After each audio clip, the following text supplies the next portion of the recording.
The first written records for the history of France appeared in the Iron Age. What is now France made up the bulk of the region known to the Romans as Gaul. Greek writers noted the presence of three main ethno-linguistic groups in the area: the Gauls, the Aquitani, and the Belgae.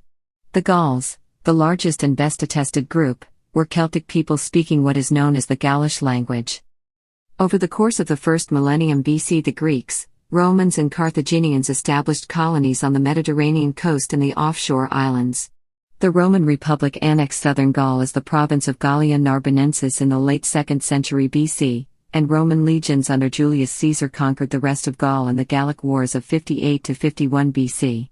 Afterwards, a Gallo-Roman culture emerged and Gaul was increasingly integrated into the Roman Empire. In the later stages of the Roman Empire, Gaul was subject to barbarian raids and migration, most importantly by the Germanic Franks.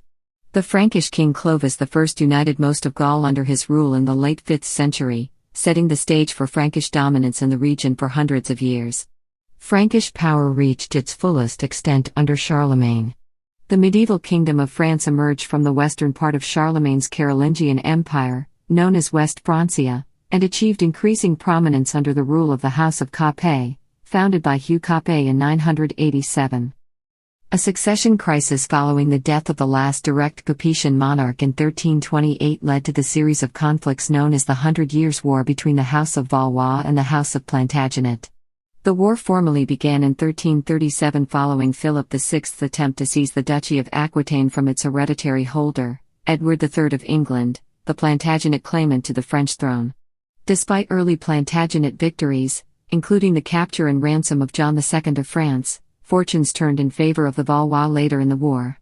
Among the notable figures of the war was Joan of Arc, a French peasant girl who led French forces against the English, establishing herself as a national heroine. The war ended with a Valois victory in 1453. Victory in the 100 Years' War had the effect of strengthening French nationalism and vastly increasing the power and reach of the French monarchy. During the Ancien Régime period over the next centuries, France transformed into a centralized absolute monarchy through Renaissance and the Protestant Reformation. At the height of the French Wars of Religion, France became embroiled in another succession crisis, as the last Valois king, Henry III, fought against rival factions the House of Bourbon and the House of Guise. Henry, the Bourbon King of Navarre, won the conflict and established the Bourbon dynasty. A burgeoning worldwide colonial empire was established in the 16th century. French political power reached a zenith under the rule of Louis XIV, the Sun King. In the late 18th century, the monarchy and associated institutions were overthrown in the French Revolution. The country was governed for a period as a republic, until Napoleon Bonaparte's French Empire was declared. Following his defeat in the Napoleonic Wars, France went through several further regime changes, being ruled as a monarchy, then briefly as a second republic, and then as a second empire, until a more lasting French Third Republic was established in 1870. France was one of the Triple Entente powers in World War I against Germany and the Central Powers. France was one of the Allied powers in World War II, but was conquered by Nazi Germany in 1940. The Third Republic was dismantled, and most of the country was controlled directly by Germany, while the South was controlled until 1942 by the collaborationist Vichy government. Living conditions were harsh as Germany drained away food and manpower, and many Jews were killed. The Free France movement that took over the colonial empire, and coordinated the wartime resistance. Following liberation in 1944, the Fourth Republic was established. France slowly recovered, and enjoyed a baby boom that reversed its very low fertility rate. Long wars in Indochina and Algeria drained French resources and ended in political defeat. In the wake of the 1958 Algerian crisis, Charles de Gaulle set up the French Fifth Republic. Into the 1960s, decolonization saw most of the French colonial empire become independent, while smaller parts were incorporated into the French state as overseas departments and collectivities. Since World War II, France has been a permanent member in the UN Security Council and NATO. It played a central role in the unification process after 1945 that led to the European Union. Despite slow economic growth in recent years, it remains a strong economic, cultural, military and political factor in the 21st century. Prehistory. Stone tools discovered at Chilhak and Lézignan La Cébie in 2009 indicate that pre-human ancestors may have been present in France at least 1.6 million years ago.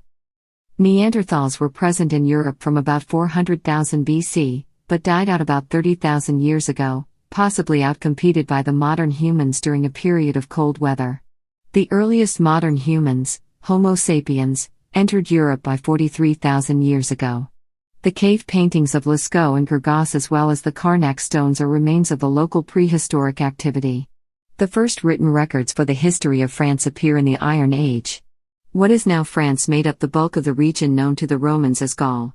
Roman writers noted the presence of three main ethno-linguistic groups in the area: the Gauls, the Aquitani, and the Belgi. The Gauls, the largest and best attested group, were Celtic people speaking what is known as the Gaulish language. Over the course of the first millennium BC, the Greeks, Romans, and Carthaginians established colonies on the Mediterranean coast and the offshore islands.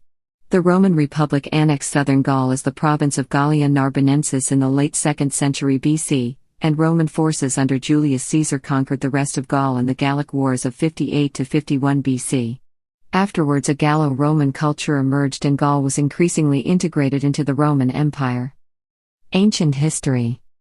Greek colonies. In 600 BC, Ionian Greeks from Phocea founded the colony of Massalia on the shores of the Mediterranean Sea, making it the oldest city of France. At the same time, some Celtic tribes penetrated the eastern parts of the current territory of France, but this occupation spread in the rest of France only between the 5th and 3rd century BC. Gaul. Covering large parts of modern-day France, Belgium, northwest Germany and northern Italy, Gaul was inhabited by many Celtic and Belgi tribes whom the Romans referred to as Gauls and who spoke the Gaulish language roughly between the Oise and the Garonne, according to Julius Caesar. On the lower Garonne the people spoke Aquitanian, a pre-Indo-European language related to Basque, whereas a Belgian language was spoken north of Lutetia but north of the Loire according to other authors like Strabo. The Celts founded cities such as Lutetia Parisiorum and Burdigala while the Aquitanians founded Toulouse. Long before any Roman settlements, Greek navigators settled in what would become Provence. The Phocians founded important cities such as Massalia and Nicaea, bringing them into conflict with the neighboring Celts and Ligurians. Some Phocian great navigators, such as Pythias, were born in Marseille. The Celts themselves often fought with Aquitanians and Germans, and a Gaulish war band led by Brennus invaded Rome circa 393 or 388 BC following the Battle of the Allia. However, the tribal society of the Gauls did not change fast enough for the centralized Roman state, who would learn to counter them. The Gaulish tribal confederacies were then defeated by the Romans in battles such as Sentinum and Telamon during the 3rd century BC. In the early 3rd century BC, some Belgi conquered the surrounding territories of the Somme in northern Gaul after battles supposedly against the Armorcani near Ribemont-sur-Ancre and Gournay-sur-Aronde, where sanctuaries were found. When Carthaginian commander Hannibal Barca fought the Romans, he recruited several Gaulish mercenaries who fought on his side at Cannae. It was this Gaulish participation that caused Provence to be annexed in 122 BC by the Roman Republic. Later, the consul of Gaul, Julius Caesar, conquered all of Gaul. Despite Gaulish opposition led by Vercingetorix, the Gauls succumbed to the Roman onslaught. The Gauls had some success at first at Gergovia, but were ultimately defeated at Alesia in 52 BC. The Romans founded cities such as Lugdunum, Narbonensis and Allau in a correspondence between Lucius Munatius Plancus and Cicero to formalize the existence of Coularo. Roman Gaul. Gaul was divided into several different provinces. The Romans displaced populations to prevent local identities from becoming a threat to Roman control.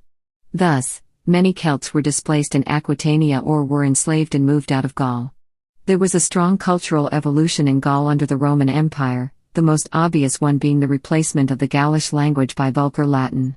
It has been argued the similarities between the Gaulish and Latin languages favored the transition. Gaul remained under Roman control for centuries and Celtic culture was then gradually replaced by Gallo-Roman culture. The Gauls became better integrated with the empire with the passage of time. For instance, generals Marcus Antonius Primus and Gnaeus Julius Agricola were both born in Gaul, as were emperors Claudius and Caracalla. Emperor Antoninus Pius also came from a Gaulish family. In the decade following Valerian's capture by the Persians in 260, Postumus established a short-lived Gallic empire, which included the Iberian Peninsula and Britannia, in addition to Gaul itself. Germanic tribes, the Franks and the Alemanni, entered Gaul at this time. The Gallic Empire ended with Emperor Aurelian's victory at Chalon in 274. A migration of Celts appeared in the 4th century in Armorica. They were led by the legendary King Conan Merodach and came from Britain. They spoke the now extinct British language, which evolved into the Breton, Cornish, and Welsh languages. In 418 the Aquitanian province was given to the Goths in exchange for their support against the Vandals. Those same Goths had sacked Rome in 410 and established a capital in Toulouse. The Roman Empire had difficulty responding to all the barbarian raids, and Flavius Aetius had to use these tribes against each other in order to maintain some Roman control. He first used the Huns against the Burgundians, and these mercenaries destroyed Worms, killed King Gunther, and pushed the Burgundians westward. The Burgundians were resettled by Aetius near Lugdunum in 443. The Huns, united by Attila, became a greater threat, and Aetius used the Visigoths against the Huns. The conflict climaxed in 451 at the Battle of Chalon, in which the Romans and Goths defeated Attila. The Roman Empire was on the verge of collapsing. Aquitania was definitely abandoned to the Visigoths, who would soon conquer a significant part of southern Gaul as well as most of the Iberian Peninsula. The Burgundians claimed their own kingdom, and northern Gaul was practically abandoned to the Franks. Aside from the Germanic peoples, the Vascones entered Wasconia from the Pyrenees and the Bretons formed 3 kingdoms in Armorica, Domnonia, Cornouaille, and Broerec. Frankish kingdoms. In 486, Clovis I, leader of the Salian Franks, defeated Syagrius at Soissons and subsequently united most of northern and central Gaul under his rule. Clovis then recorded a succession of victories against other Germanic tribes such as the Alemanni at Tolbiac. In 496, pagan Clovis adopted Catholicism. This gave him greater legitimacy and power over his Christian subjects and granted him clerical support against the Arian Visigoths. He defeated Alaric II at Vayol in 507 and annexed Aquitaine, and thus Toulouse, into his Frankish kingdom. The Goths retired to Toledo in what would become Spain. Clovis made Paris his capital and established the Merovingian dynasty, but his kingdom would not survive his death in 511. Under Frankish inheritance traditions, all sons inherit part of the land, so 4 kingdoms emerged, centered on Paris, Orléans, Soissons, and Reims. Over time, the borders and numbers of Frankish kingdoms were fluid and changed frequently. Also during this time, the mayors of the palace, originally the chief advisor to the kings, would become the real power in the Frankish lands. The Merovingian kings themselves would be reduced to little more than figureheads. By this time Muslims had conquered Hispania and Septimania became part of the Al-Andalus, which were threatening the Frankish kingdoms.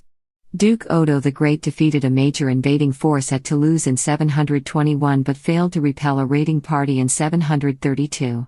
The mayor of the palace, Charles Martel, defeated that raiding party at the Battle of Tours and earned respect and power within the Frankish kingdom. The assumption of the crown in 751 by Pepin the Short established the Carolingian dynasty as the kings of the Franks. Carolingian power reached its fullest extent under Pepin's son, Charlemagne. In 771, Charlemagne reunited the Frankish domains after a further period of division, subsequently conquering the Lombards under Desiderius in what is now northern Italy, incorporating Bavaria into his realm, defeating the Avars of the Danubian plain, advancing the frontier with Al-Andalus as far south as Barcelona, and subjugating Lower Saxony after a prolonged campaign. In recognition of his successes and his political support for the papacy, Charlemagne was crowned Emperor of the Romans, or Roman Emperor in the West, by Pope Leo III in 800. Charlemagne's son Louis the Pious kept the empire united. However, this Carolingian empire would not survive Louis I's death. 2 of his sons, Charles the Bald and Louis the German, swore allegiance to each other against their brother, Lothair I, in the Oaths of Strasbourg, and the empire was divided among Louis's 3 sons. After a last brief reunification, the imperial title ceased to be held in the Western Realm, which was to form the basis of the future French kingdom. The Eastern Realm, which would become Germany, elected the Saxon dynasty of Henry the Fowler. Under the Carolingians, the kingdom was ravaged by Viking raiders. In this struggle, some important figures such as Count Odo of Paris and his brother King Robert rose to fame and became kings. This emerging dynasty, whose members were called the Robertines, were the predecessors of the Capetian dynasty. Led by Rollo, some Vikings had settled in Normandy and were granted the land, first as counts and then as dukes, by King Charles the Simple, in order to protect the land from other raiders. The people that emerged from the interactions between the new Viking aristocracy and the already mixed Franks and Gallo-Romans became known as the Normans. State building into the Kingdom of France. Strong princes. France was a very decentralized state during the Middle Ages. The authority of the king was more religious than administrative. The 11th century in France marked the apogee of princely power at the expense of the king when states like Normandy, Flanders or Languedoc enjoyed a local authority comparable to kingdoms in all but name. The Capetians, as they were descended from the Robertians, were formerly powerful princes themselves who had successfully unseated the weak and unfortunate Carolingian kings. The Carolingian kings had nothing more than a royal title when the Capetian kings added their principality to that title. The Capetians, in a way, held the dual status of king and prince. As king they held the crown of Charlemagne, and as Count of Paris they held their personal fiefdom, best known as Ile-de-France. The fact that the Capetians held lands as both prince and king gave them a complicated status. They were involved in the struggle for power within France as princes, but they also had a religious authority over Roman Catholicism in France as king. The Capetian kings treated other princes more as enemies and allies than as subordinates. Their royal title was recognized yet frequently disrespected. Capetian authority was so weak in some remote places that bandits were the effective power. Some of the king's vassals would grow sufficiently powerful that they would become some of the strongest rulers of Western Europe. The Normans, the Plantagenets, the Lusignans, the Hautevilles, the Rainulfids, and the House of Toulouse successfully carved lands outside France for themselves. The most important of these conquests for French history was the Norman conquest by William the Conqueror, following the Battle of Hastings and immortalized in the Bayeux Tapestry, because it linked England to France through Normandy. Although the Normans were now both vassals of the French kings and their equals as kings of England, their zone of political activity remained centered in France. An important part of the French aristocracy also involved itself in the Crusades, and French knights founded and ruled the Crusader states. An example of the legacy left in the Middle East by these nobles is the Croix des Chevaliers enlargement by the Counts of Tripoli and Toulouse. Rise of the monarchy. The monarchy overcame the powerful barons over ensuing centuries, and established absolute sovereignty over France in the 16th century. A number of factors contributed to the rise of the French monarchy. The dynasty established by Hugh Capet continued uninterrupted until 1328, and the laws of primogeniture ensured orderly successions of power.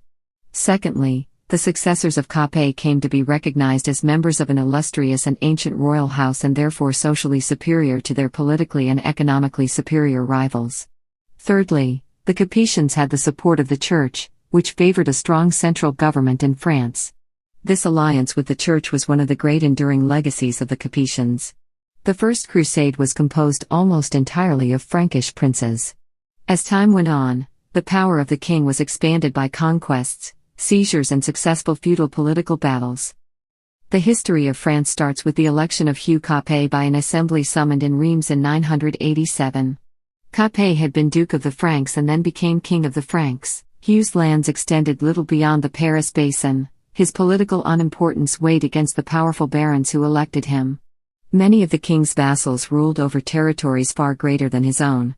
He was recorded to be recognized king by the Gauls, Bretons, Danes, Aquitanians, Goths, Spanish, and Gascons. Count Borel of Barcelona called for Hugh's help against Islamic raids, but even if Hugh intended to help Borel, he was otherwise occupied in fighting Charles of Lorraine. The loss of other Spanish principalities then followed, as the Spanish marches grew more and more independent. Hugh Capet, the first Capetian king, is not a well-documented figure, his greatest achievement being certainly to survive as king and defeating the Carolingian claimant, thus allowing him to establish what would become one of Europe's most powerful house of kings. Hugh's son, Robert the Pious, was crowned king of the Franks before Capet's demise. Hugh Capet decided so in order to have his succession secured. Robert II, as king of the Franks, met Emperor Henry II in 1023 on the borderline. They agreed to end all claims over each other's realm, setting a new stage of Capetian and Ottonian relationships. Although a king weak in power, Robert II's efforts were considerable. His surviving charters imply he relied heavily on the church to rule France, much like his father did. Although he lived with a mistress, Bertha of Burgundy, and was excommunicated because of this, he was regarded as a model of piety for monks. The reign of Robert II was quite important because it involved the peace and truce of God and the Cluniac reforms. Under King Philip I, the kingdom enjoyed a modest recovery during his extraordinarily long reign. His reign also saw the launch of the First Crusade to regain the Holy Land, which heavily involved his family, although he personally did not support the expedition. It is from Louis VI onward that royal authority became more accepted. Louis VI was more a soldier and warmongering king than a scholar. The way the king raised money from his vassals made him quite unpopular. He was described as greedy and ambitious, and that is corroborated by records of the time. His regular attacks on his vassals, although damaging the royal image, reinforced the royal power. From 1127 onward, Louis had the assistance of a skilled religious statesman, Abbot Suger. The abbot was the son of a minor family of knights, but his political advice was extremely valuable to the king. Louis VI successfully defeated, both military and politically, many of the robber barons. Louis VI frequently summoned his vassals to the court, and those who did not show up often had their land possessions confiscated and military campaigns mounted against them. This drastic policy clearly imposed some royal authority on Paris and its surrounding areas. When Louis VI died in 1137, much progress had been made towards strengthening Capetian authority. Thanks to Abbot Suger's political advice, King Louis VII enjoyed greater moral authority over France than his predecessors. Powerful vassals paid homage to the French king. Abbot Suger arranged the 1137 marriage between Louis VII and Eleanor of Aquitaine in Bordeaux, which made Louis VII Duke of Aquitaine and gave him considerable power. However, the couple disagreed over the burning of more than 1,000 people in Vitry during the conflict against the Count of Champagne. King Louis VII was deeply horrified by the event and sought penitence by going to the Holy Land. He later involved the Kingdom of France in the Second Crusade, but his relationship with Eleanor did not improve. The marriage was ultimately annulled by the Pope, and Eleanor soon married the Duke of Normandy, Henry Fitz-Empress, who would become King of England as Henry II 2 years later. Louis VII was once a very powerful monarch and was now facing a much stronger vassal, who was his equal as King of England and his strongest prince as Duke of Normandy and Aquitaine. Abbot Suger's vision of construction became what is now known as Gothic architecture. This style became standard for most European cathedrals built in the late Middle Ages. Late Capetians. The late direct Capetian kings were considerably more powerful and influential than the earliest ones. While Philip I could hardly control his Parisian barons, Philip IV could dictate popes and emperors. The late Capetians, although they often ruled for a shorter time than their earlier peers, were often much more influential. This period also saw the rise of a complex system of international alliances and conflicts opposing, through dynasties, kings of France and England and Holy Roman Emperor. Philip II Augustus. The reign of Philip II Augustus marked an important step in the history of French monarchy. His reign saw the French royal domain and influence greatly expanded. He set the context for the rise of power to much more powerful monarchs like St. Louis and Philip the Fair. Philip II spent an important part of his reign fighting the so-called Angevin Empire, which was probably the greatest threat to the King of France since the rise of the Capetian dynasty. During the first part of his reign, Philip II tried using Henry II of England's son against him. He allied himself with the Duke of Aquitaine and son of Henry II, Richard Lionheart, and together they launched a decisive attack on Henry's castle and home of Chinon and removed him from power. Richard replaced his father as King of England afterward. The two kings then went crusading during the Third Crusade. However, their alliance and friendship broke down during the crusade. The two men were once again at odds and fought each other in France until Richard was on the verge of totally defeating Philip II. Adding to their battles in France, the kings of France and England were trying to install their respective allies at the head of the Holy Roman Empire.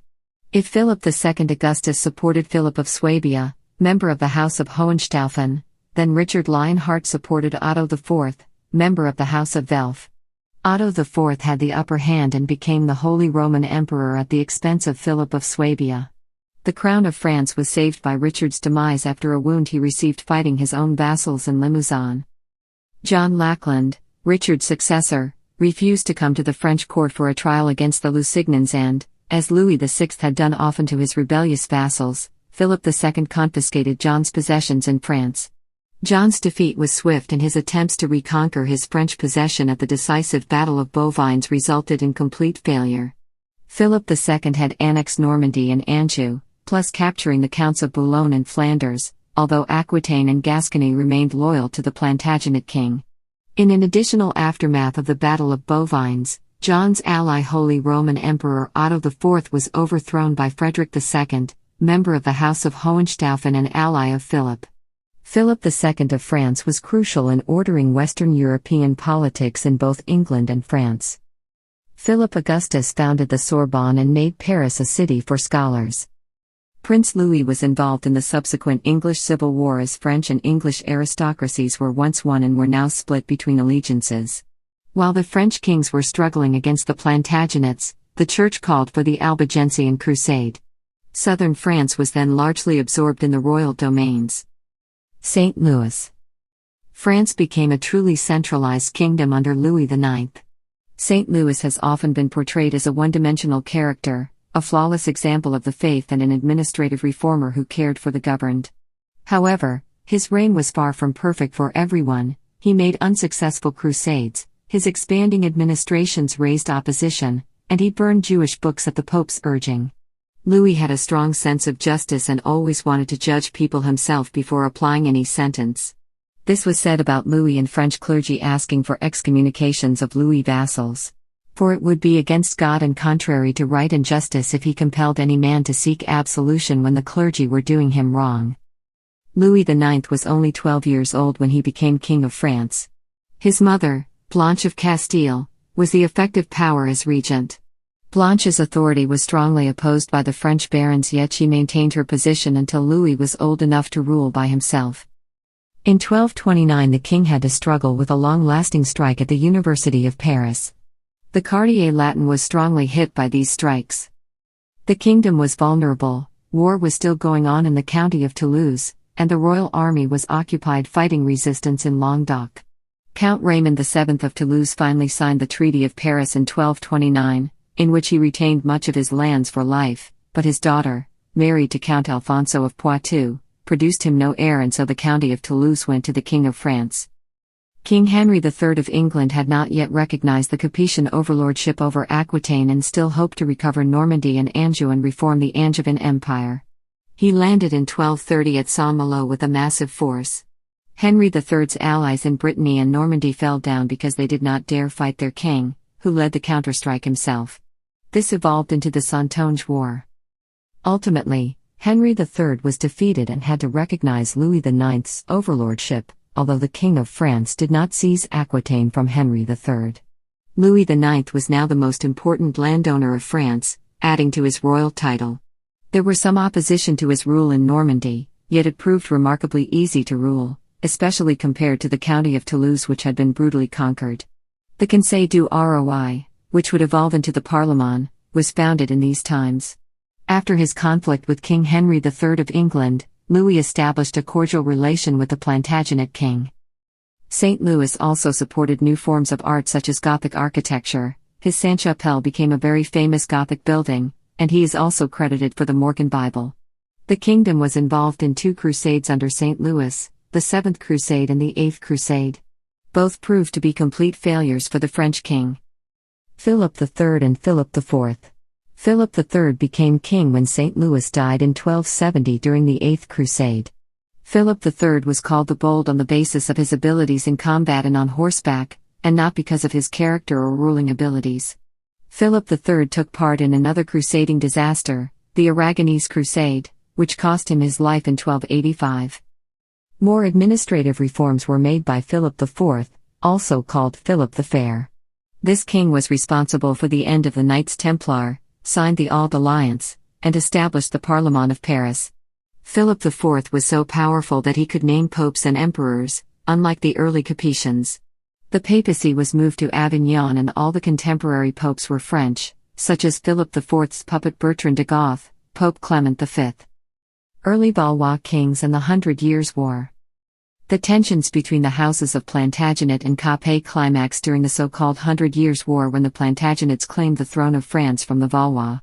This was also the time of the Black Death, as well as several civil wars. The French population suffered much from these wars. In 1420, by the Treaty of Troyes, Henry V was made heir to Charles VI.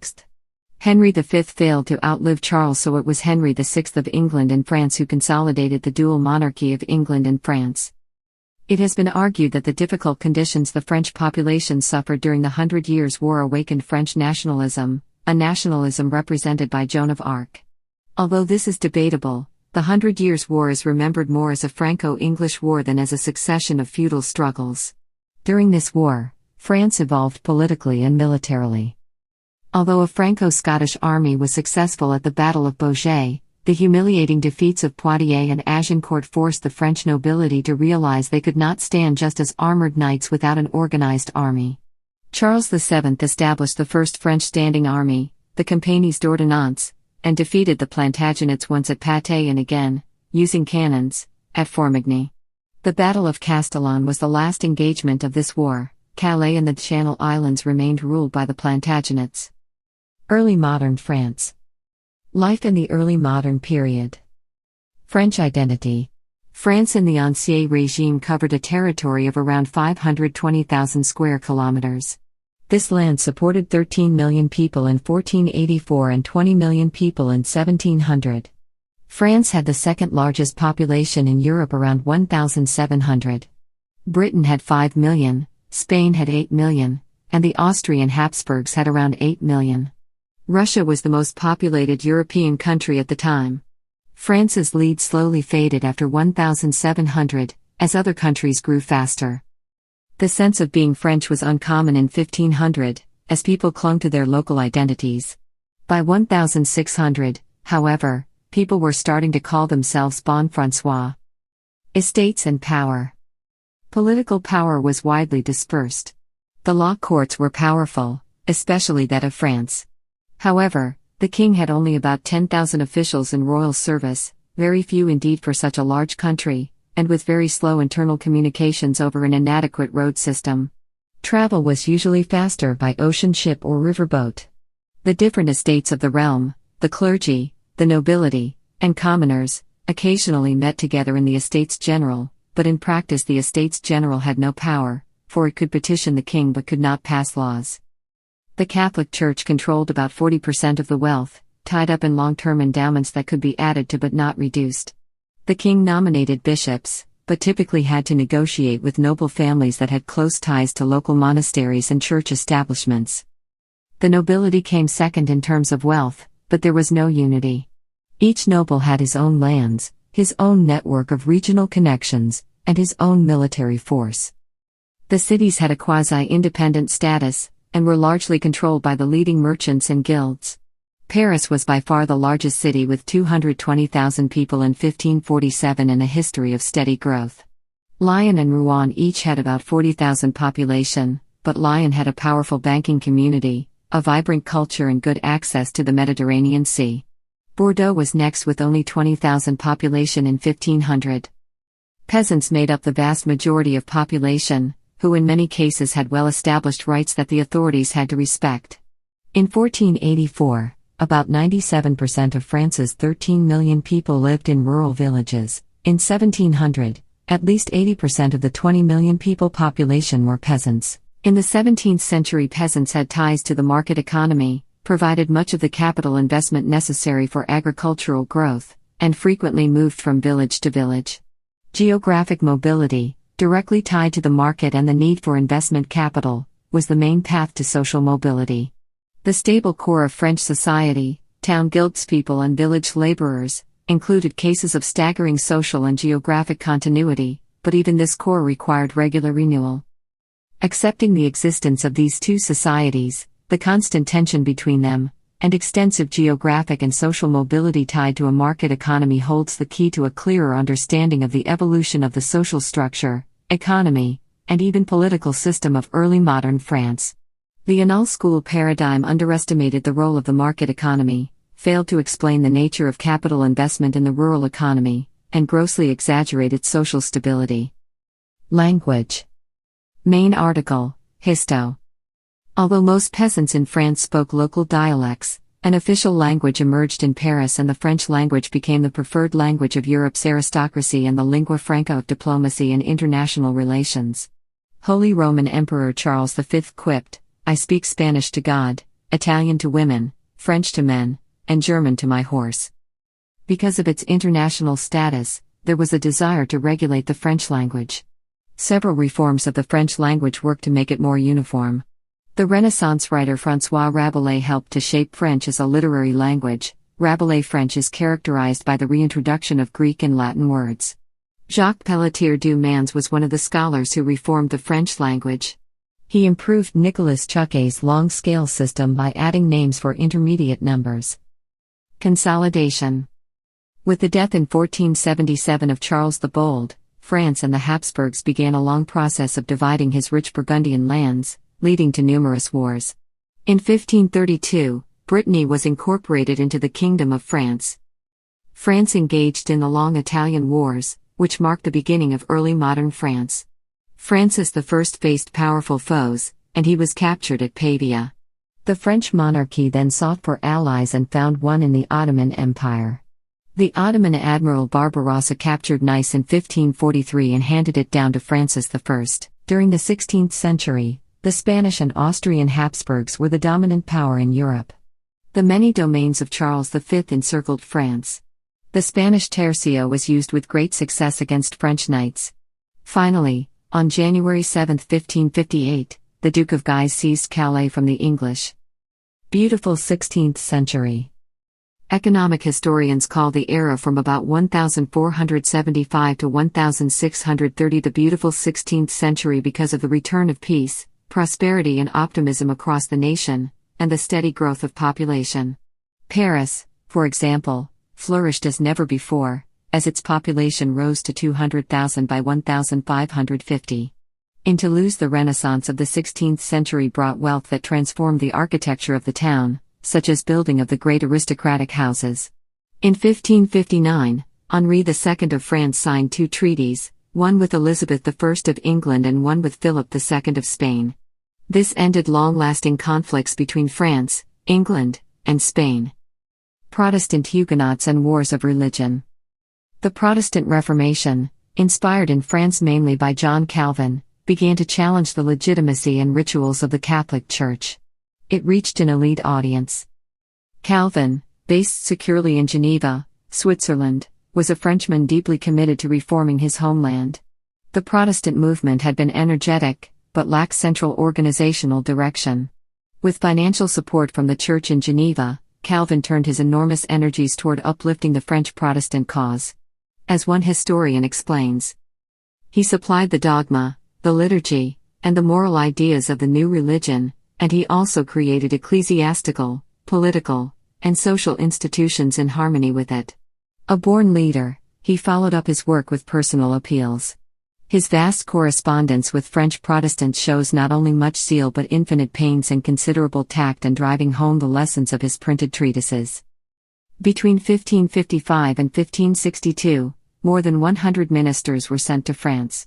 Nevertheless, French King Henry II severely persecuted Protestants under the Edict of Chateaubriand, and when the French authorities complained about the missionary activities, the City Fathers of Geneva disclaimed official responsibility. The two main Calvinist strongholds were southwest France and Normandy, but even in these districts the Catholics were a majority. Renewed Catholic reaction, headed by the powerful Francis, Duke of Guise, led to a massacre of Huguenots at Vassy in 1562, starting the first of the French Wars of Religion, during which English, German, and Spanish forces intervened on the side of rival Protestant and Catholic forces. Henry II died in 1559 in a jousting tournament. He was succeeded in turn by his three sons, each of which assumed the throne as minors or were weak, ineffectual rulers. In the power vacuum entered Henry's widow, Catherine de' Medici, who became a central figure in the early years of the Wars of Religion. She is often blamed for the St. Bartholomew's Day massacre of 1572, when thousands of Huguenots were murdered in Paris and the provinces of France. The wars of religion culminated in the War of the Three Henrys, at the height of which bodyguards of the King Henry III assassinated Henry de Guise, leader of the Spanish-backed Catholic League, in December 1588. In revenge, a priest assassinated Henry III in 1589. This led to the ascension of the Huguenot Henry IV. In order to bring peace to a country beset by religious and succession wars, he converted to Catholicism. Paris is worth a mass, he reputedly said. He issued the Edict of Nantes in 1598, which guaranteed religious liberties to the Protestants, thereby effectively ending the Civil War. The main provisions of the Edict of Nantes were as follows: a. Huguenots were allowed to hold religious services in certain towns in each province. b. They were allowed to control and fortify 8 cities. c. Special courts were established to try Huguenot offenders. d. Huguenots were to have equal civil rights with the Catholics. Henry IV was assassinated in 1610 by a fanatical Catholic. When in 1620 the Huguenots proclaimed a constitution for the Republic of the Reformed Churches of France, the chief minister Cardinal Richelieu invoked the entire powers of the state to stop it. Religious conflicts therefore resumed under Louis XIII when Richelieu forced Protestants to disarm their army and fortresses. This conflict ended in the Siege of La Rochelle, in which Protestants and their English supporters were defeated. The following Peace of Alais confirmed religious freedom yet dismantled the Protestant military defenses. In the face of persecution, Huguenots dispersed widely throughout Protestant kingdoms in Europe and America. 30 Years' War. The religious conflicts that plagued France also ravaged the Habsburg-led Holy Roman Empire. The 30 Years' War eroded the power of the Catholic Habsburgs. Although Cardinal Richelieu, the powerful chief minister of France, had mauled the Protestants, he joined this war on their side in 1636 because it was in the raison d'etat. Imperial Habsburg forces invaded France, ravaged Champagne, and nearly threatened Paris. Richelieu died in 1642 and was succeeded by Cardinal Mazarin, while Louis XIII died 1 year later and was succeeded by Louis XIV. France was served by some very efficient commanders such as Louis II de Bourbon and Henri de la Tour d'Auvergne. The French forces won a decisive victory at Rocroi, and the Spanish army was decimated. The Tercio was broken. The Truce of Ulm and the Peace of Westphalia brought an end to the war. Some challenges remained. France was hit by civil unrest known as the Fronde, which in turn evolved into the Franco-Spanish War in 1653. Louis II de Bourbon joined the Spanish army this time, but suffered a severe defeat at Dunkirk by Henri de la Tour d'Auvergne. The terms for the peace inflicted upon the Spanish kingdoms in the Treaty of the Pyrenees were harsh, as France annexed northern Catalonia. Amidst this turmoil, René Descartes sought answers to philosophical questions through the use of logic and reason and formulated what would be called Cartesian dualism in 1641. Colonies. During the 16th century, the king began to claim North American territories and established several colonies. Jacques Cartier was one of the great explorers who ventured deep into American territories during the 16th century. The early 17th century saw the first successful French settlements in the New World with the voyages of Samuel de Champlain. The largest settlement was New France, with the towns of Quebec City and Montreal. Louis XIV. Louis XIV, known as the Sun King, reigned over France from 1643 until 1715, although his strongest period of personal rule did not begin until 1661 after the death of his Italian chief minister Cardinal Mazarin. Louis believed in the divine right of kings, which asserts that a monarch is above everyone except God, and is therefore not answerable to the will of his people, the aristocracy, or the church. Louis continued his predecessor's work of creating a centralized state governed from Paris, sought to eliminate remnants of feudalism in France, and subjugated and weakened the aristocracy. By these means he consolidated a system of absolute monarchical rule in France that endured until the French Revolution. However, Louis XIV's long reign saw France involved in many wars that drained its treasury. His reign began during the 30 Years' War and during the Franco-Spanish War. His military architect, Vauban, became famous for his pentagonal fortresses, and Jean-Baptiste Colbert supported the royal spending as much as possible.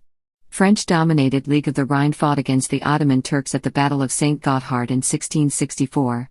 The battle was won by the Christians, chiefly through the brave attack of 6,000 French troops led by La Feuillade and Coligny. France fought the War of Devolution against Spain in 1667. France's defeat of Spain and invasion of the Spanish Netherlands alarmed England and Sweden. With the Dutch Republic they formed the Triple Alliance to check Louis XIV's expansion. Louis II de Bourbon had captured Franche-Comté, but in face of an indefensible position, Louis XIV agreed to the Peace of Aachen. Under its terms, Louis XIV did not annex Franche-Comté but did gain Lille. Peace was fragile, and war broke out again between France and the Dutch Republic in the Franco-Dutch War. Louis XIV asked for the Dutch Republic to resume war against the Spanish Netherlands, but the Republic refused. France attacked the Dutch Republic and was joined by England in this conflict. Through targeted inundations of polders by breaking dikes, the French invasion of the Dutch Republic was brought to a halt. The Dutch Admiral Michiel de Ruyter inflicted a few strategic defeats on the Anglo-French naval alliance and forced England to retire from the war in 1674. Because the Netherlands could not resist indefinitely, it agreed to peace in the treaties of Nijmegen, according to which France would annex Franche-Comté and acquire further concessions in the Spanish Netherlands. On May 6, 1682, the royal court moved to the lavish Palace of Versailles, which Louis XIV had greatly expanded. Over time, Louis XIV compelled many members of the nobility, especially the noble elite, to inhabit Versailles. He controlled the nobility with an elaborate system of pensions and privileges, and replaced their power with himself. Peace did not last, and war between France and Spain again resumed. The War of the Reunions broke out, and again Spain, with its ally the Holy Roman Empire, was defeated. Meanwhile, in October 1685 Louis signed the Edict of Fontainebleau ordering the destruction of all Protestant churches and schools in France. Its immediate consequence was a large Protestant exodus from France. Over 2 million people died in two famines in 1693 and 1710. France would soon be involved in another war, the War of the Grand Alliance. This time the theater was not only in Europe but also in North America. Although the war was long and difficult, its results were inconclusive.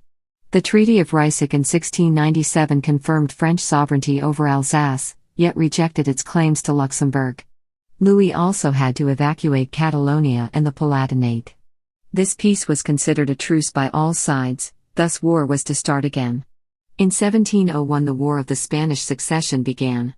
The Bourbon Philip of Anjou was designated heir to the throne of Spain as Philip V. The Habsburg Emperor Leopold opposed a Bourbon succession, because the power that such a succession would bring to the Bourbon rulers of France would disturb the delicate balance of power in Europe. Therefore, he claimed the Spanish thrones for himself. England and the Dutch Republic joined Leopold against Louis XIV and Philip of Anjou. The Allied forces were led by John Churchill, 1st Duke of Marlborough, and by Prince Eugene of Savoy. They inflicted a few resounding defeats on the French army. The Battle of Blenheim in 1704 was the first major land battle lost by France since its victory at Rocroi in 1643. Yet, the extremely bloody battles of Ramillies and Malplaquet proved to be Pyrrhic victories for the Allies, as they had lost too many men to continue the war. Led by Villars, French forces recovered much of the lost ground in battles such as Denain. Finally, a compromise was achieved with the Treaty of Utrecht in 1713. Philip of Anjou was confirmed as Philip V, King of Spain. Emperor Leopold did not get the throne, but Philip V was barred from inheriting France. Louis XIV wanted to be remembered as a patron of the arts, like his ancestor Louis IX. He invited Jean-Baptiste Lully to establish the French opera, and a tumultuous friendship was established between Lully and playwright and actor Molière. Jules Ardoin Mansart became France's most important architect of the period, bringing the pinnacle of French Baroque architecture. The wars were so expensive, and so inconclusive, that although France gained some territory to the east, its enemies gained more strength than it did. Vauban, France's leading military strategist, warned the king in 1689 that a hostile alliance was too powerful at sea. He recommended the best way for France to fight back was to license French merchant ships to privateer and seize enemy merchant ships, while avoiding its navies. France has its declared enemies: Germany and all the states that it embraces, Spain with all its dependencies in Europe, Asia, Africa and America, the Duchy of Savoy, England, Scotland, Ireland, and all their colonies in the East and West Indies, and Holland with all its possessions in the four corners of the world where it has great establishments. France has undeclared enemies, indirectly hostile and envious of its greatness, Denmark, Sweden, Poland, Portugal, Venice, Genoa, and part of the Swiss Confederation, all of which states secretly aid France's enemies by the troops that they hire to them, the money they lend them, and by protecting and covering their trade. Vauban was pessimistic about France's so-called friends and allies and recommended against expensive land wars, or hopeless naval wars. For lukewarm, useless, or impotent friends, France has the Pope, who is indifferent, the King of England expelled from his country, the Grand Duke of Tuscany, the Dukes of Mantua, Modena, and Parma, and the other faction of the Swiss. Some of these are sunk in the softness that comes of years of peace, the others are cool in their affections. The English and Dutch are the main pillars of the alliance. They support it by making war against us in concert with the other powers, and they keep it going by means of the money that they pay every year to allies. We must therefore fall back on privateering as the method of conducting war which is most feasible, simple, cheap, and safe, and which will cost least to the state, the more so since any losses will not be felt by the king, who risks virtually nothing. It will enrich the country, train many good officers for the king, and in a short time force his enemies to sue for peace. Major changes in France, Europe, and North America. Louis XIV died in 1715 and was succeeded by his 5-year-old great-grandson who reigned as Louis XV until his death in 1774. In 1718, France was once again at war, as Philip II of Orleans's regency joined the War of the Quadruple Alliance against Spain. King Philip V of Spain had to withdraw from the conflict, confronted with the reality that Spain was no longer a great power in Europe. Under Cardinal Fleury's administration, peace was maintained as long as possible. However, in 1733 another war broke in Central Europe, this time about the Polish succession, and France joined the war against the Austrian Empire. This time there was no invasion of the Netherlands, and Britain remained neutral. As a consequence, Austria was left alone against a Franco-Spanish alliance and faced a military disaster. Peace was settled in the Treaty of Vienna, according to which France would annex, through inheritance, the Duchy of Lorraine. 2 years later, in 1740, war broke out over the Austrian succession, and France seized the opportunity to join the conflict. The war played out in North America and India as well as Europe, and inconclusive terms were agreed to in the Treaty of Aix-la-Chapelle. Once again, no one regarded this as a peace, but rather as a mere truce. Prussia was then becoming a new threat, as it had gained substantial territory from Austria. This led to the diplomatic revolution of 1756, in which the alliances seen during the previous war were mostly inverted. France was now allied to Austria and Russia, while Britain was now allied to Prussia.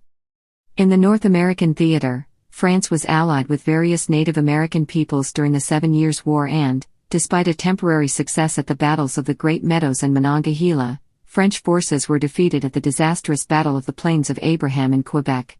In Europe, repeated French attempts to overwhelm Hanover failed. In 1762 Russia, France, and Austria were on the verge of crushing Prussia, when the Anglo-Prussian alliance was saved by the miracle of the House of Brandenburg.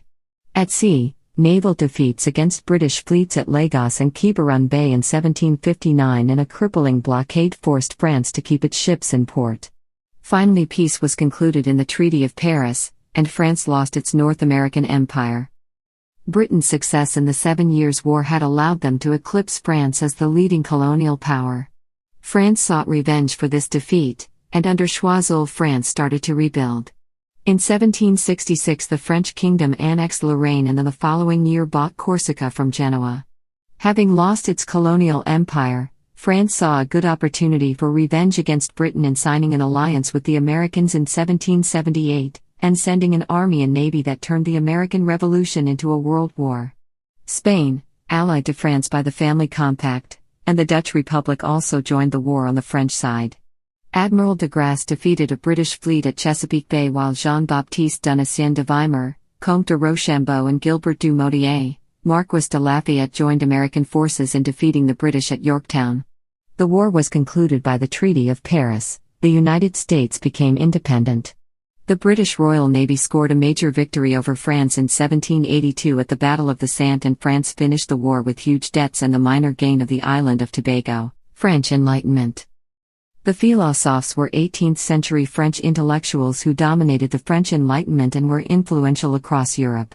Their interests were diverse, with experts in scientific, literary, philosophical and sociological matters. The ultimate goal of the philosophers was human progress. By concentrating on social and material sciences, they believed that a rational society was the only logical outcome of a free-thinking and reasoned populace. They also advocated deism and religious tolerance. Many believed religion had been used as a source of conflict since time eternal, and that logical, rational thought was the way forward for mankind. The philosopher Denis Diderot was editor-in-chief of the famous Enlightenment accomplishment, the 72,000-article Encyclopédie. It was made possible through a wide, complex network of relationships that maximized their influence. It sparked a revolution in learning throughout the enlightened world.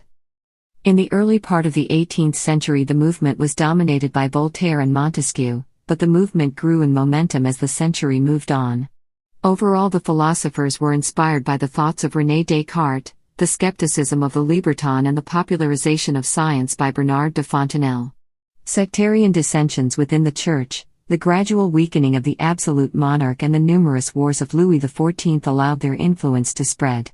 Between 1748 and 1751, the philosophes reached their most influential period, as Montesquieu published Spirit of Laws and Jean-Jacques Rousseau published Discourse on the Moral Effects of the Arts and Sciences.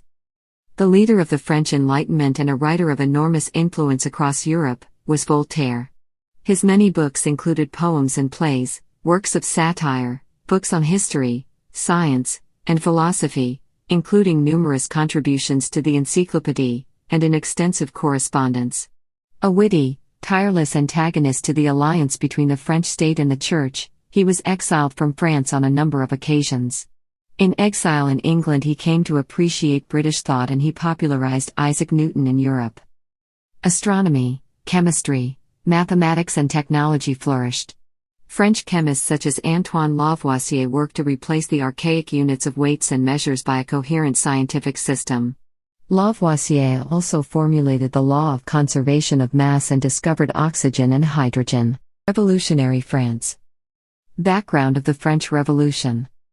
When King Louis XV died in 1774, he left his grandson, Louis XVI, a heavy legacy, with ruined finances, unhappy subjects, and a faulty and incompetent government. Regardless, the people, meanwhile, still had confidence in royalty, and the accession of Louis XVI was welcomed with enthusiasm. A decade later, recent wars, especially the 7 Years' War and the American Revolutionary War, had effectively bankrupted the state. The taxation system was highly inefficient. Several years of bad harvests and an inadequate transportation system had caused rising food prices, hunger, and malnutrition. The country was further destabilized by the lower classes' increased feeling that the royal court was isolated from, and indifferent to, their hardships. In February 1787, the king's finance minister, Charles Alexandre de Colonna, convened an assembly of notables, a group of nobles, clergy, bourgeoisie, and bureaucrats selected in order to bypass the local parliaments. This group was asked to approve a new land tax that would, for the first time, include a tax on the property of nobles and clergy. The assembly did not approve the tax, and instead demanded that Louis XVI call the Estates General. National Assembly, Paris Anarchy and storming the Bastille. In August 1788, the king agreed to convene the Estates General in May 1789. While the Third Estate demanded and was granted double representation so as to balance the First and Second Estate, voting was to occur by orders. Votes of the Third Estate were to be weighted, effectively cancelling double representation. This eventually led to the Third Estate breaking away from the Estates General and, joined by members of the other estates, proclaiming the creation of the National Assembly, an assembly not of the estates but of the people. In an attempt to keep control of the process and prevent the assembly from convening, Louis XVI ordered the closure of the Salle des États where the assembly met. After finding the door to their chamber locked and guarded, the assembly met nearby on a tennis court and pledged the tennis court oath on June 20, 1789, binding them never to separate, and to meet wherever circumstances demand, until the constitution of the kingdom is established and affirmed on solid foundations. They were joined by some sympathetic members of the Second and First Estates. After the king fired his finance minister, Jacques Necker, for giving his support and guidance to the Third Estate, worries surfaced that the legitimacy of the newly formed National Assembly might be threatened by royalists. Paris was soon in a state of anarchy. It was consumed with riots and widespread looting. Because the royal leadership essentially abandoned the city, the mob soon had the support of the French Guard, including arms and trained soldiers. On July 14, 1789, the insurgents set their eyes on the large weapons and ammunition cache inside the Bastille fortress, which also served as a symbol of royal tyranny. Insurgents seized the Bastille prison, killing the governor and several of his guards. The French now celebrate 14th of July each year as Bastille Day or, as the French say, 14 Juillet, as a symbol of the shift away from the Ancien regime to a more modern, democratic state. Violence against aristocracy and abolition of feudalism. Gilbert du Motier, Marquis de Lafayette, a hero of the American War of Independence, on 15th of July took command of the National Guard, and the king on 17th of July accepted to wear the two-color cockade, later adapted into the tricolor cockade, as the new symbol of revolutionary France. Although peace was made, several nobles did not regard the new order as acceptable and emigrated in order to push the neighboring, aristocratic kingdoms to war against the new regime. The state was now struck for several weeks in July and August 1789 by violence against aristocracy, also called the Great Fear. On 4 and August 11, 1789, the National Constituent Assembly abolished privileges and feudalism, sweeping away personal serfdom, exclusive hunting rights and other seigneurial rights of the Second Estate. The tithe was also abolished, which had been the main source of income for many clergymen. The Declaration of the Rights of Man and of the Citizen was adopted by the National Assembly on August 27, 1789, as a first step in their effort to write a constitution.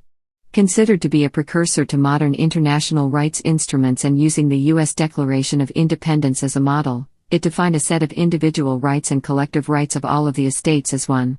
Influenced by the doctrine of natural rights, these rights were deemed universal and valid in all times and places, pertaining to human nature itself. The Assembly also replaced France's historic provinces with 83 departments, uniformly administered and approximately equal to one another in extent and population. Curtailment of church powers. When a mob from Paris attacked the royal palace at Versailles in October 1789 seeking redress for their severe poverty, the royal family was forced to move to the Tuileries Palace in Paris. Under the Ancien regime, the Roman Catholic Church had been the largest landowner in the country. In November 89, the Assembly decided to nationalize and sell all church property, thus in part addressing the financial crisis. In July 1790, the Assembly adopted the Civil Constitution of the Clergy. This law reorganized the French Catholic Church, arranged that henceforth the salaries of the priests would be paid by the state, abolished the Church's authority to levy a tax on crops and again cancelled some privileges for the clergy. In October, a group of 30 bishops wrote a declaration saying they could not accept the law, and this fueled civilian opposition against it. The Assembly then in late November 1790 decreed that all clergy should take an oath of loyalty to the Civil Constitution of the Clergy. This stiffened the resistance, especially in the west of France including Normandy, Brittany and the Vendée, where few priests took the oath and the civilian population turned against the revolution. Priests swearing the oath were designated constitutional, and those not taking the oath as non-juring or refractory clergy. Making a constitutional monarchy.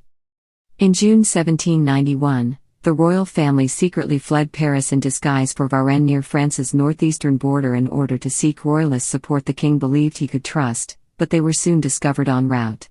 They were brought back to Paris, after which they were essentially kept under house arrest at the Tuileries. In August 1791, Emperor Leopold II of Austria and King Frederick William II of Prussia in the Declaration of Pillnitz declared their intention to bring the French king in a position to consolidate the basis of a monarchical government, and that they were preparing their own troops for action. Instead of cowing the French, this infuriated them, and they militarized the borders. With most of the Assembly still favoring a constitutional monarchy rather than a republic, the various groups reached a compromise.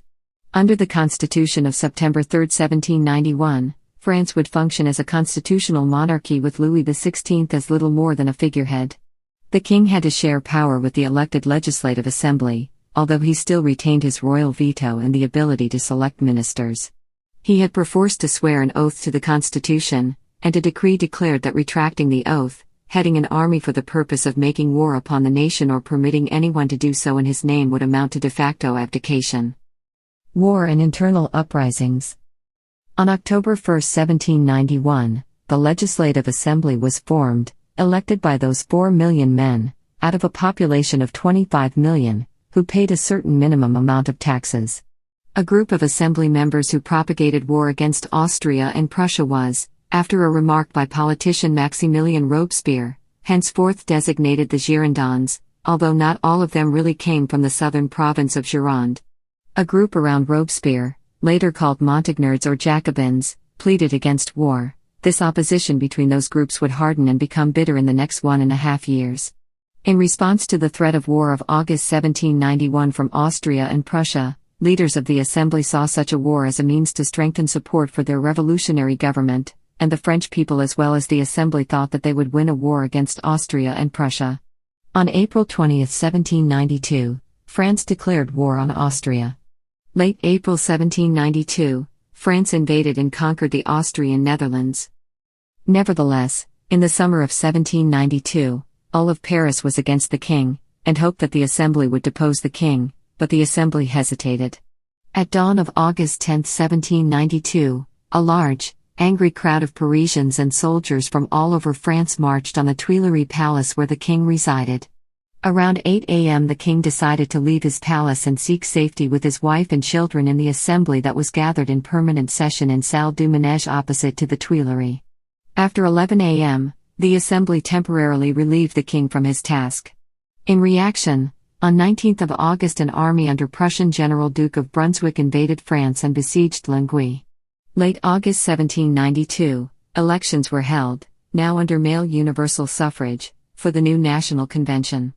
On 26 August, the Assembly decreed the deportation of refractory priests in the west of France, as causes of danger to the fatherland, to destinations like French Guiana. In reaction, peasants in the Vendée took over a town, in another step toward civil war. Bloodbath in Paris and the Republic established. On 2, 3 and September 4, 1792, some 300 volunteers and supporters of the revolution, infuriated by Verdun being captured by the Prussian enemy, and rumors that the foreign enemy were conspiring with the incarcerated prisoners in Paris, raided the Parisian prisons.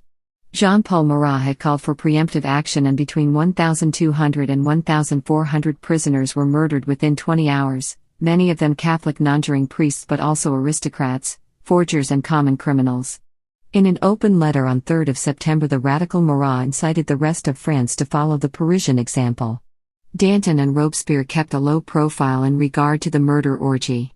The Assembly and the City Council of Paris seemed inapt and hardly motivated to call a halt to the unleashed bloodshed. On September 20, 1792, the French won a battle against Prussian troops near Valmy and the new National Convention replaced the Legislative Assembly. From the start the convention suffered from the bitter division between a group around Robespierre, Danton and Marat referred to as Montagnards or Jacobins or left and a group referred to as Girondins or right. But the majority of the representatives, referred to as La Plaine, were a member of neither of those two antagonistic groups and managed to preserve some speed in the convention's debates. Right away on 21 September the convention abolished the monarchy, making France the French First Republic. A new French Republican calendar was introduced to replace the Christian Gregorian calendar, renaming the year 1792 as Year 1 of the Republic. War and Civil War. With wars against Prussia and Austria having started earlier in 1792, in November France also declared war on the Kingdom of Great Britain and the Dutch Republic. Ex-King Louis XVI was tried, convicted, and guillotined in January 1793. Introduction of a nationwide conscription for the army in February 1793 was the spark that in March made the Vendée, already rebellious since 1790 because of the civil constitution of the clergy, ignite into civil war against Paris. Meanwhile, France in March also declared war on Spain. That month, the Vendée rebels won some victories against Paris and the French army was defeated in Belgium by Austria with the French General Dumouriez defecting to the Austrians. The French Republic's survival was now in real danger. On April 6, 1793, to prevent the convention from losing itself in abstract debate and to streamline government decisions, the Comité de Salut Public was created of 9, later 12 members, as executive government which was accountable to the convention. That month the Girondins group indicted Jean-Paul Marat before the Revolutionary Tribunal for attempting to destroy the sovereignty of the people and preaching plunder and massacre, referring to his behavior during the September 1792 Paris massacres. Marat was quickly acquitted, but the incident further acerbated the Girondins versus Montagnards party strife in the convention. In the spring of 1793, Austrian, British, Dutch and Spanish troops invaded France. Showdown in the convention. With rivalry, even enmity, in the National Convention and its predecessors between so-called Montagnards and Girondins smoldering ever since late 1791, Jacques Hébert, convention member leaning to the Montagnards group, on May 24, 1793 called on the sans-culottes, the idealized simple, non-aristocratic, hard-working, upright, patriotic, republican, Paris laborers, to rise in revolt against the henchmen of Capet and Dumouriez. Hébert was arrested immediately by a convention committee investigating Paris rebelliousness. While that committee consisted only of members from La Plaine and the Girondins, the anger of the sans-culottes was directed towards the Girondins. 25th of May, a delegation of La Commune protested against Herbert's arrest. The convention's president Isnard, a Girondin, answered them, "Members of La Commune, if by your incessant rebellion something befalls to the representatives of the nation, I declare, in the name of France, that Paris will be totally obliterated." On May 29, 1793, in Lyon an uprising overthrew a group of Montagnards ruling the city. Marseille, Toulon and more cities saw similar events. On June 2, 1793, the convention session in Tuileries Palace, since early May their venue, not for the first time degenerated into chaos and pandemonium. This time crowds of people including 80,000 armed soldiers swarmed in and around the palace. Incessant screaming from the public galleries, always in favor of the Montagnards, suggested that all of Paris was against the Girondins, which was not really the case. Petitions circulated, indicting and condemning 22 Girondins. Barrère, member of the Committee of Public Safety, suggested, to end this division which is harming the Republic, the Girondin leaders should lay down their offices voluntarily. A decree was adopted that day by the convention, after much tumultuous debate, expelling 22 leading Girondins from the convention. Late that night, indeed dozens of Girondins had resigned and left the convention. In the course of 1793, the Holy Roman Empire, the kings of Portugal and Naples and the Grand Duke of Tuscany declared war against France. Counter-revolution subdued. By the summer of 1793, most French departments in one way or another opposed the central Paris government, and in many cases Girondins, fled from Paris after 2nd of June, led those revolts. In Brittany's countryside, the people rejecting the civil constitution of the clergy of 1790 had taken to a guerrilla warfare known as chouannerie. But generally, the French opposition against Paris had now evolved into a plain struggle for power over the country against the Montagnards around Robespierre and Marat now dominating Paris. In June to July 1793, Bordeaux, Marseille, Brittany, Caen and the rest of Normandy gathered armies to march on Paris and against the revolution. In July, Lyon guillotined the deposed Montagnard head of the city council. Barrère, member of the Committee of Public Safety, on 1 August incited the convention to tougher measures against the Vendée, at war with Paris since March, "We'll have peace only when no Vendée remains. We'll have to exterminate that rebellious people." In August, convention troops besieged Lyon. In August to September 1793, militants urged the convention to do more to quell the counter-revolution. A delegation of the Commune suggested to form revolutionary armies to arrest hoarders and conspirators. Bertrand Barrère, member of the Committee of Public Safety, the de facto executive government, ever since April 1793, among others on 5 September reacted favorably, saying, "Let's make terror the order of the day." On 17 September, the National Convention passed the Law of Suspects, a decree ordering the arrest of all declared opponents of the current form of government and suspected enemies of freedom. This decree was one of the causes for 17,000 death sentences until the end of July 1794, reason for historians to label those 10.5 months the Terror. On 19 September the Vendée rebels again defeated a Republican convention army. On 1 October Barrère repeated his plea to subdue the Vendée, refuge of fanaticism, where priests have raised their altars. In October, the convention troops captured Lyon and reinstated a Montagnard government there. Criteria for bringing someone before the Revolutionary Tribunal, created March 1793, had always been vast and vague. By August, political disagreement seemed enough to be summoned before the tribunal. Appeal against a tribunal verdict was impossible. Late August 1793, an army general had been guillotined on the accusation of choosing too timid strategies on the battlefield. Mid-October, the widowed former Queen Marie Antoinette was on trial for a long list of charges such as teaching Louis Capet the art of dissimulation and incest with her son. She too was guillotined.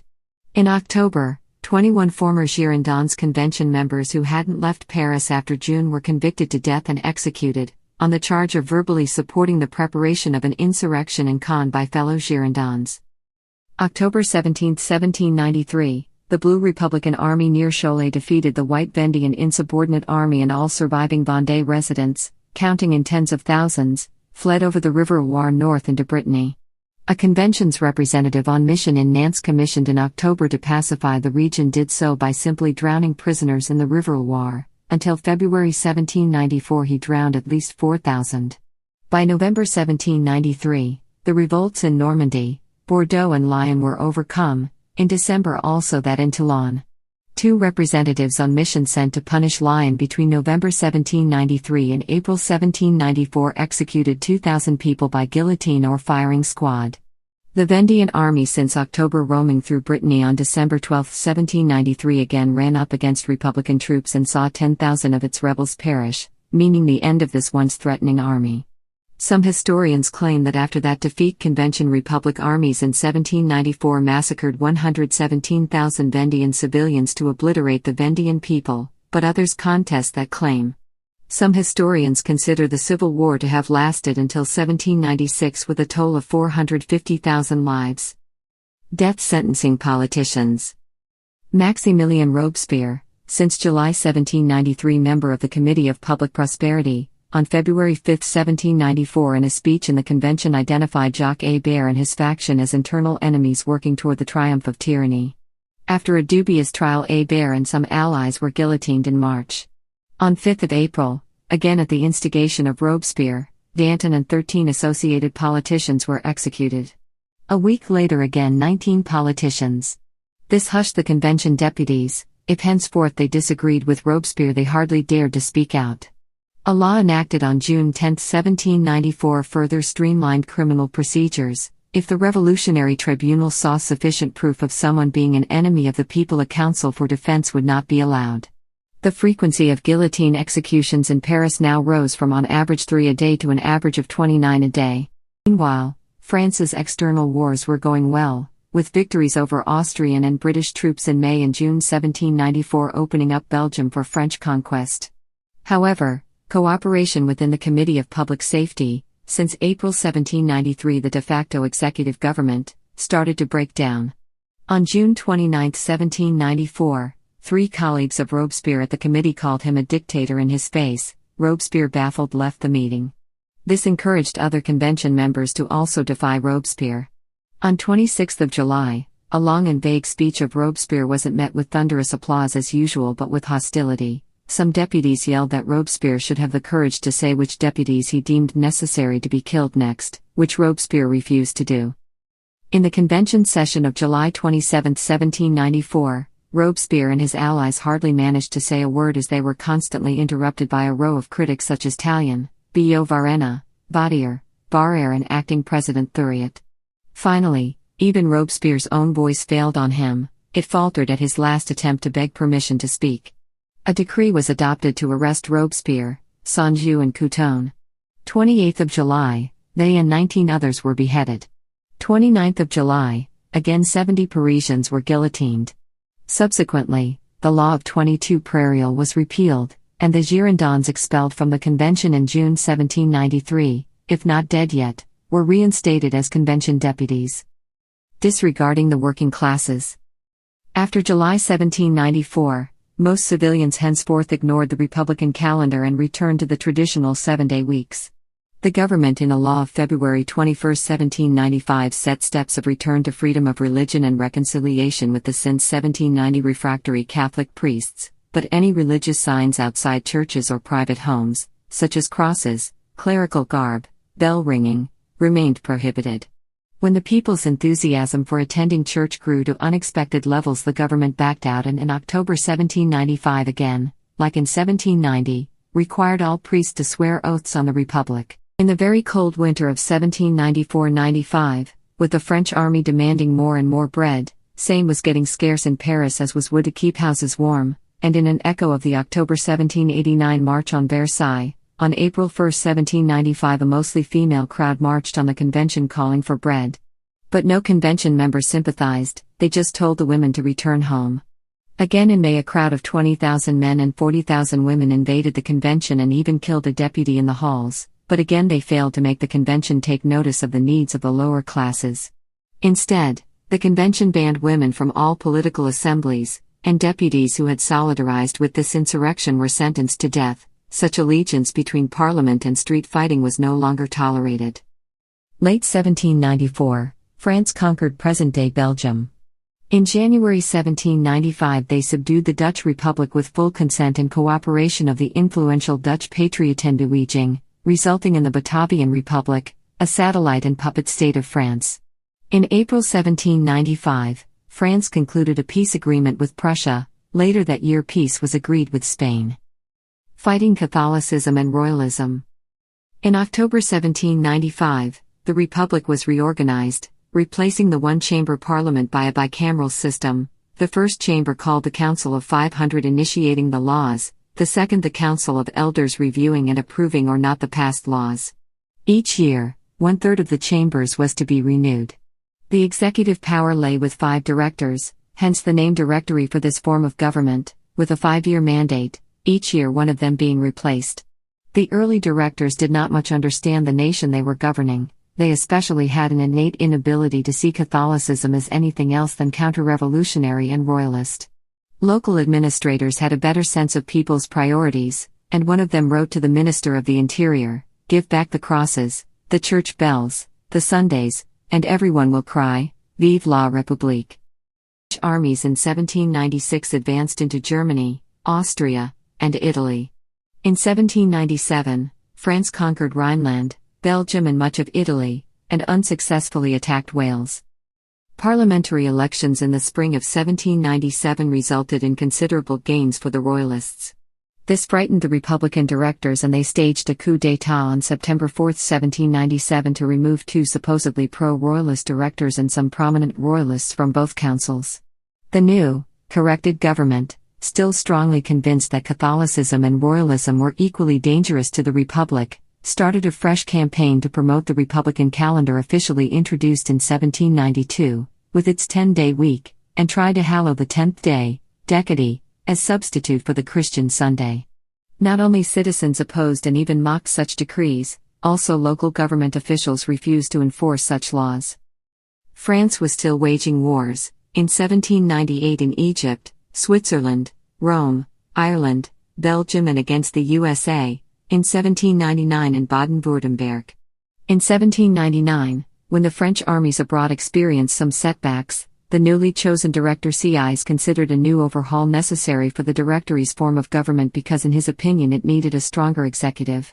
Together with successful General Napoleon Bonaparte who had just returned to France, Sieyès began preparing another coup d'état, which took place on 9 November 10, 1799, replacing the 5 directors now with 3 consuls, Napoleon, Sieyès, and Roger Ducos. Napoleonic France. During the War of the First Coalition, the Directoire had replaced the National Convention. 5 directors then ruled France.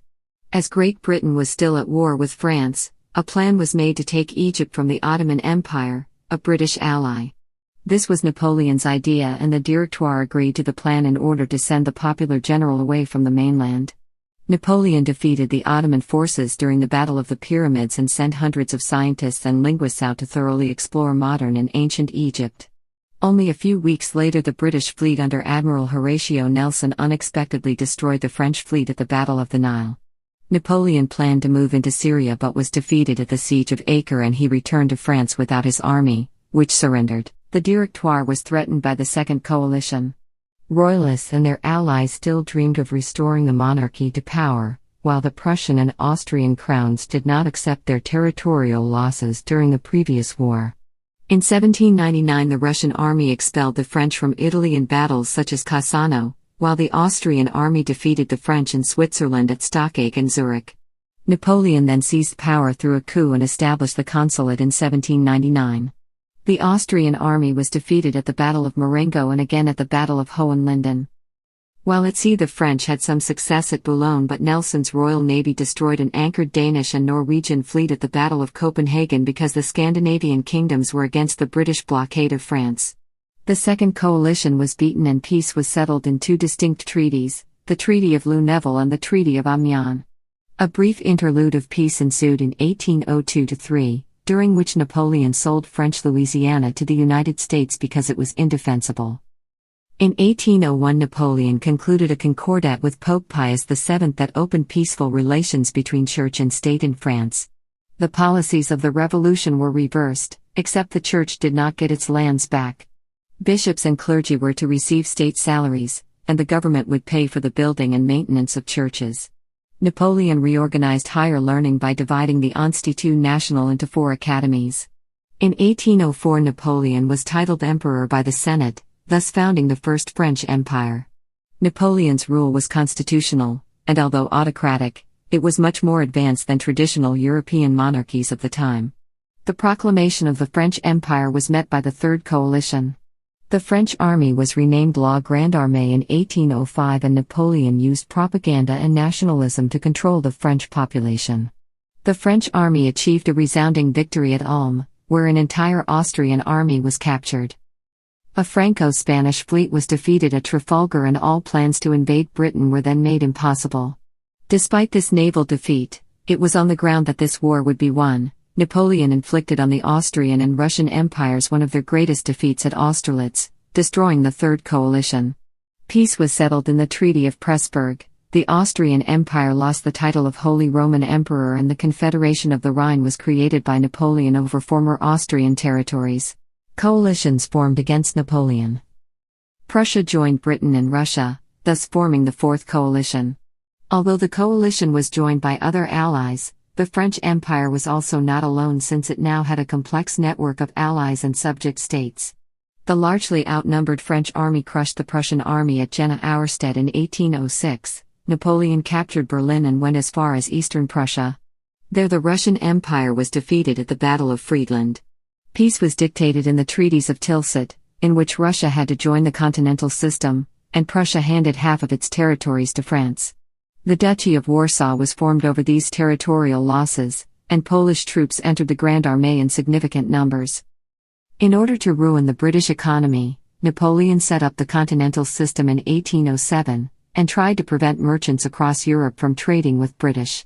The large amount of smuggling frustrated Napoleon, and did more harm to his economy than to his enemies. Freed from his obligation in the East, Napoleon then went back to the West, as the French Empire was still at war with Britain. Only 2 countries remained neutral in the war, Sweden and Portugal, and Napoleon then looked toward the latter.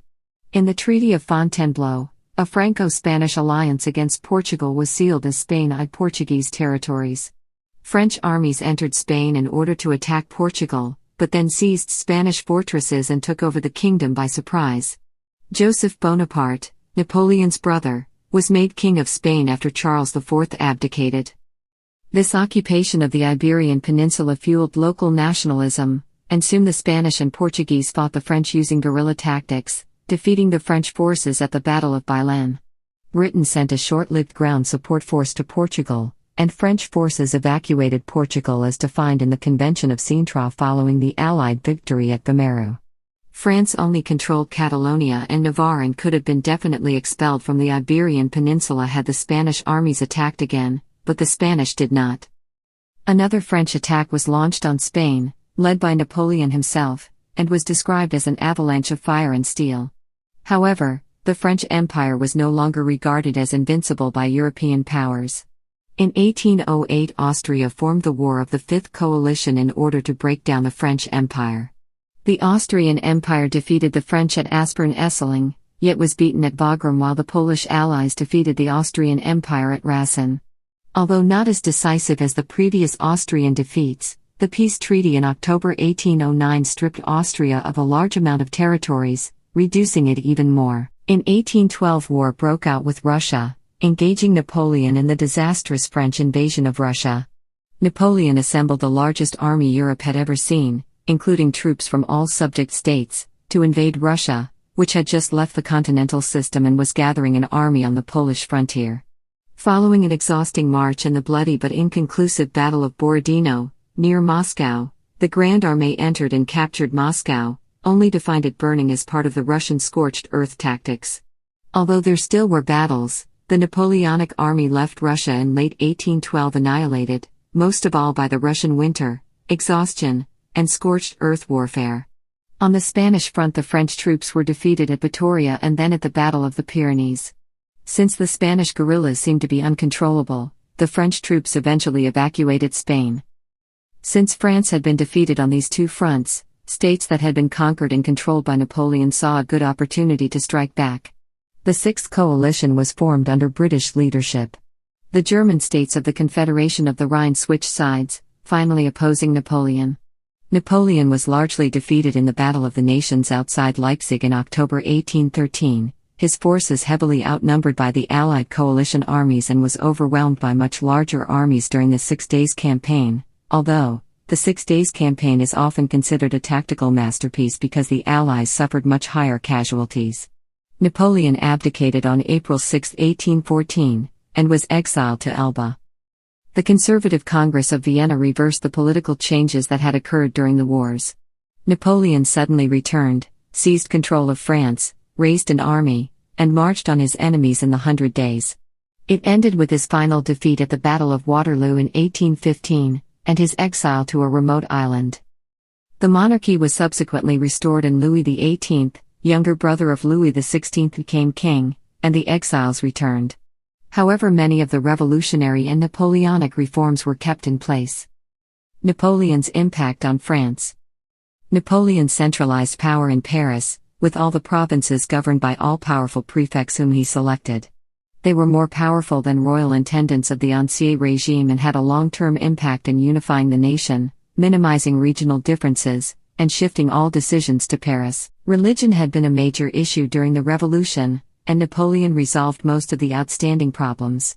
Thereby he moved the clergy and large numbers of devout Catholics from hostility to the government to support for him. The Catholic system was re-established by the Concordat of 1801, so that church life returned to normal. The church lands were not restored, but the Jesuits were allowed back in and the bitter fights between the government and church ended. Protestant, Jews and atheists were tolerated.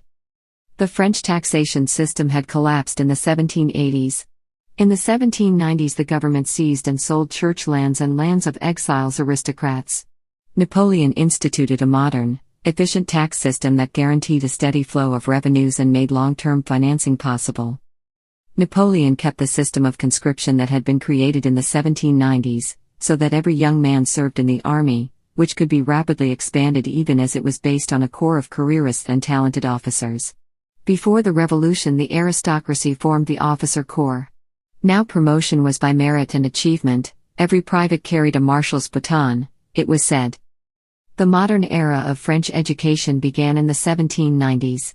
The revolution in the 1790s abolished the traditional universities. Napoleon sought to replace them with new institutions, the École Polytechnique, focused on technology. The elementary schools received little attention. Napoleonic Code. Of permanent importance was the Napoleonic Code created by eminent jurists under Napoleon's supervision. Praised for its Gallic clarity, it spread rapidly throughout Europe and the world in general, and marked the end of feudalism and the liberation of serfs where it took effect. The code recognized the principles of civil liberty, equality before the law, and the secular character of the state. It discarded the old right of primogeniture and required that inheritances be divided equally among all the children. The court system was standardized. All judges were appointed by the national government in Paris. Long 19th century, 1815 to 1914. The century after the fall of Napoleon I was politically unstable. Every head of state from 1814 to 1873 spent part of his life in exile. Every regime was the target of assassination attempts of a frequency that put Spanish and Russian politics in the shade. Even in peaceful times, governments changed every few months. In less peaceful times, political deaths, imprisonments and deportations are literally incalculable. France was no longer the dominant power it had been before 1814, but it played a major role in European economics, culture, diplomacy and military affairs. The Bourbons were restored, but left a weak record, and one branch was overthrown in 1830 and the other branch in 1848 as Napoleon's nephew was elected president. He made himself emperor as Napoleon III, but was overthrown when he was defeated and captured by Prussians in an 1870 war that humiliated France and made the new nation of Germany dominant in the continent. The Third Republic was established, but the possibility of a return to monarchy remained into the 1880s. The French built up an empire, especially in Africa and Indochina. The economy was strong, with a good railway system. The arrival of the Rothschild banking family of France in 1812 guaranteed the role of Paris alongside London as a major center of international finance. Permanent changes in French society.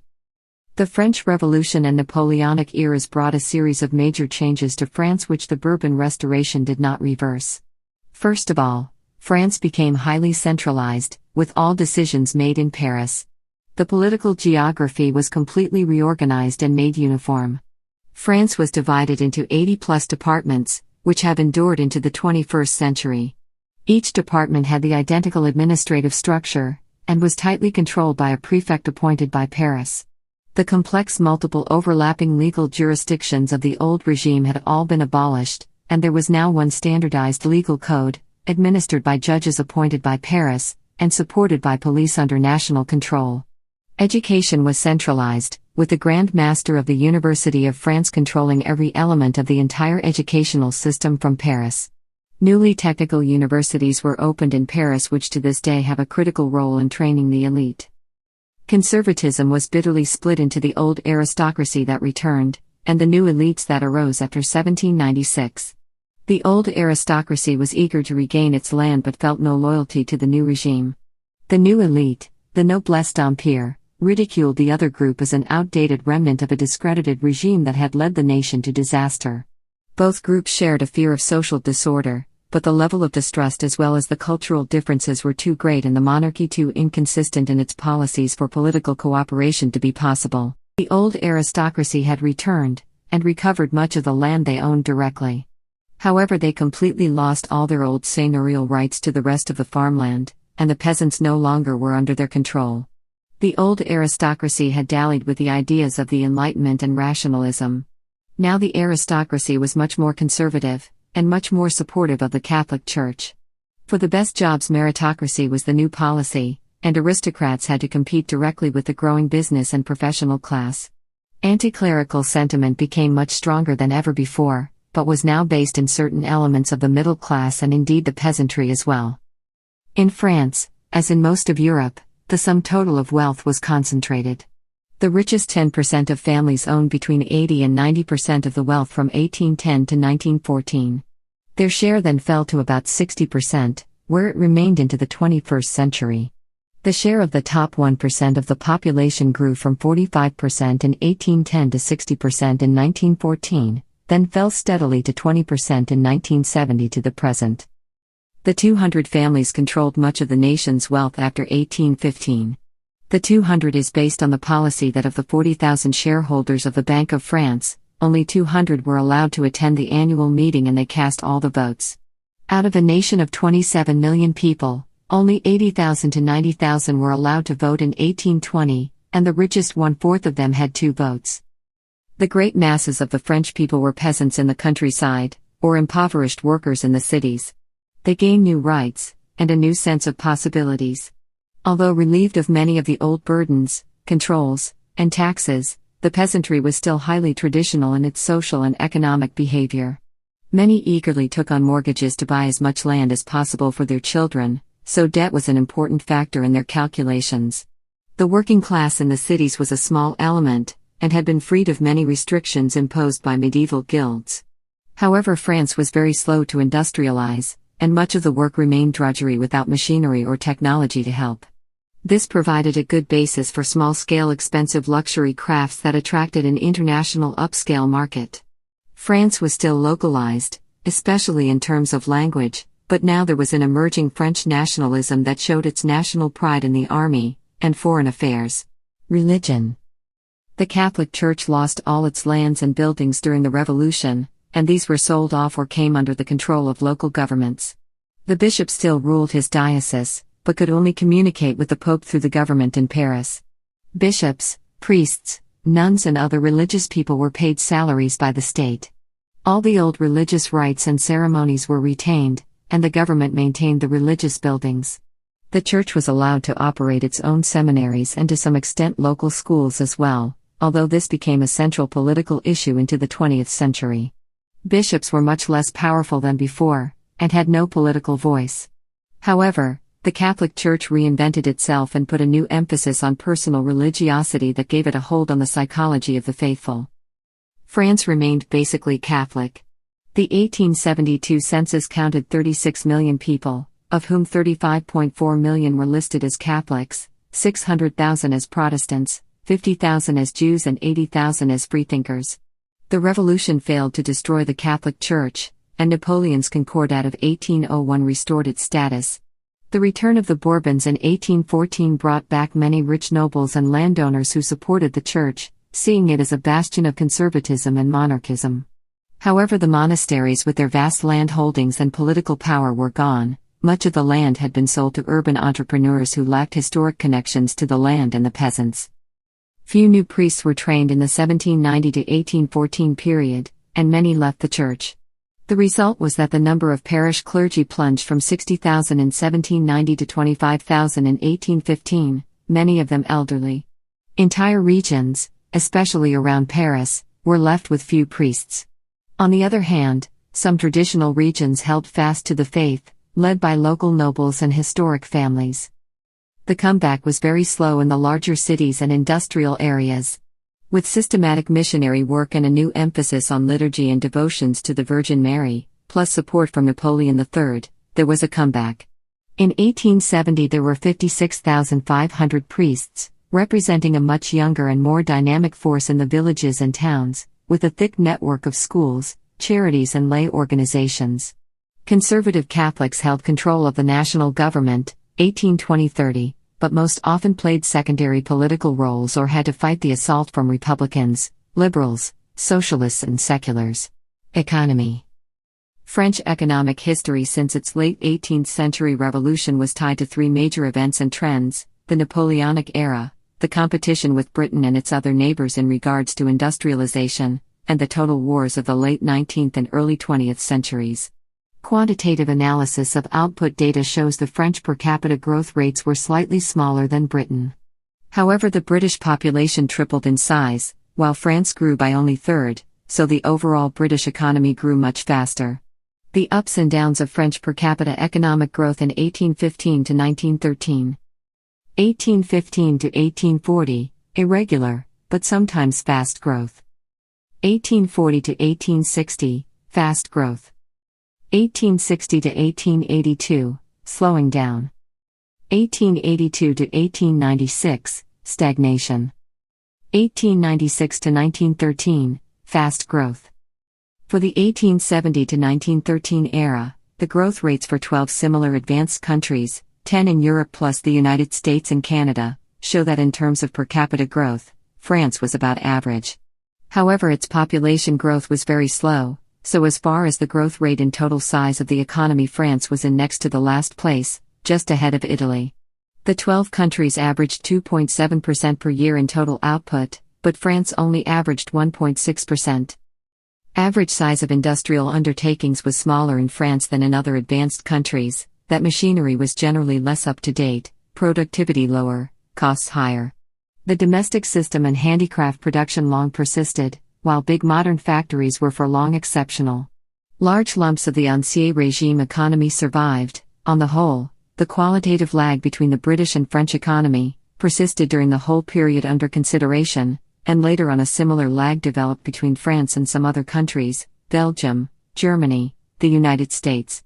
France did not succeed in catching up with Britain, but was overtaken by several of her rivals. Bourbon Restoration. This period of time is called the Bourbon Restoration and was marked by conflicts between reactionary ultra-royalists, who wanted to restore the pre-1789 system of absolute monarchy, and liberals, who wanted to strengthen constitutional monarchy. Louis XVIII was the younger brother of Louis XVI, and reigned from 1814 to 1824. On becoming king, Louis issued a constitution known as the Charter, which preserved many of the liberties won during the French Revolution and provided for a parliament composed of an elected Chamber of Deputies and a Chamber of Peers that was nominated by the king. Evaluation. After 2 decades of war and revolution, the Restoration brought peace and quiet, and general prosperity. Frenchmen were, on the whole, well-governed, prosperous, contented during the 15-year period. One historian even describes the Restoration era as one of the happiest periods in history. France had recovered from the strain and disorganization, the wars, the killings, and the horrors of 2 decades of disruption. It was at peace throughout the period. It paid a large war indemnity to the winners, but managed to finance that without distress. The occupation soldiers left peacefully. Population increased by 3 million. And prosperity was strong from 1815 to 1825, with the Depression of 1825 caused by bad harvests. The national credit was strong, there was significant increase in public wealth, and the national budget showed a surplus every year. In the private sector, banking grew dramatically, making Paris a world center for finance, along with London. The Rothschild family was world famous, with the French branch led by James Meyer de Rothschild. The communication system was improved, as roads were upgraded, canals were lengthened, and steamboat traffic became common. Industrialization was delayed in comparison to Britain and Belgium. The railway system had yet to make an appearance. Industry was heavily protected with tariffs, so there was little demand for entrepreneurship or innovation. Culture flourished with the new romantic impulses. Oratory was highly regarded, and debates were very high standard. Chateaubriand and Madame de Staël enjoyed Europe-wide reputations for their innovations in Romantic literature. She made important contributions to political sociology, and the sociology of literature. History flourished. François Guizot, Benjamin Constant and Madame de Staël drew lessons from the past to guide the future.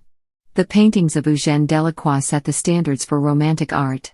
Music, theater, science, and philosophy all flourished. The higher learning flourished at the Sorbonne. Major new institutions gave France world leadership in numerous advanced fields, as typified by the École nationale des chartes for historiography, the École centrale des arts et manufactures in 1829 for innovative engineering, and the École des beaux-arts for the fine arts, re-established in 1830. Overall, the Bourbon government's handling of foreign affairs was successful. France kept a low profile, and Europe forgot of its animosities. Louis and Charles had little interest in foreign affairs, so France played only minor roles. Its army helped restore the Spanish monarch in 1823. It helped the other powers deal with Greece and Turkey. King Charles X, an ultra-reactionary, mistakenly thought that foreign glory would cover domestic frustration, so he made an all-out effort to conquer Algiers in 1830. He sent a massive force of 38,000 soldiers and 4,500 horses carried by 103 warships and 469 merchant ships. The expedition was a dramatic military success in only 3 weeks. The invasion paid for itself with 48 million francs from the captured treasury. The episode launched the Second French colonial empire, but it did not provide desperately needed political support for the king at home. Charles X repeatedly exacerbated internal tensions, and tried to neutralize his enemies with repressive measures. He depended too heavily upon his inept chief minister Polignac. Repression failed and a quick sudden revolution forced Charles into exile for the 3rd time. July Monarchy. Protest against the absolute monarchy was in the air. The elections of deputies to May 16, 1830 had gone very badly for King Charles X. In response, he tried repression, but that only aggravated the crisis as suppressed deputies, gagged journalists, students from the university and many working men of Paris poured into the streets and erected barricades during the 3 glorious days of 26 July 29, 1830. Charles X was deposed and replaced by King Louis Philippe in the July Revolution. It is traditionally regarded as a rising of the bourgeoisie against the absolute monarchy of the Bourbons. Participants in the July Revolution included Marie-Joseph Paul Ives Roch Gilbert du Motier, Marquis de Lafayette. Working behind the scenes on behalf of the bourgeois propertied interests was Louis-Adolphe Thiers. Louis Philippe's July monarchy was dominated by the haute bourgeoisie of bankers, financiers, industrialists and merchants. During the reign of the July monarchy, the Romantic era was starting to bloom. Driven by the Romantic era, an atmosphere of protest and revolt was all around in France. On November 22, 1831 in Lyon, the silk workers revolted and took over the town hall in protest of recent salary reductions and working conditions. This was one of the first instances of a workers' revolt in the entire world. Because of the constant threats to the throne, the July monarchy began to rule with a stronger and stronger hand. Soon political meetings were outlawed. However, banquets were still legal, and all through 1847, there was a nationwide campaign of Republican banquets demanding more democracy. The climaxing banquet was scheduled for February 22, 1848 in Paris, but the government banned it. In response, citizens of all classes poured out onto the streets of Paris in a revolt against the July monarchy. Demands were made for abdication of citizen King Louis Philippe and for establishment of a representative democracy in France. The king abdicated, and the French Second Republic was proclaimed. Alphonse Marie Louis de Lamartine, who had been a leader of the moderate Republicans in France during the 1840s, became the Minister of Foreign Affairs and in effect the premier in the new provisional government. In reality, Lamartine was the virtual head of government in 1848, Second Republic. Frustration among the laboring classes arose when the Constituent Assembly did not address the concerns of the workers. Strikes and worker demonstrations became more common as the workers gave vent to these frustrations. These demonstrations reached a climax when on May 15, 1848, workers from the secret societies broke out in armed uprising against the anti-labor and anti-democratic policies being pursued by the Constituent Assembly and the Provisional Government. Fearful of a total breakdown of law and order, the Provisional Government invited General Louis-Eugène Cavaignac back from Algeria, in June 1848, to put down the workers' armed revolt.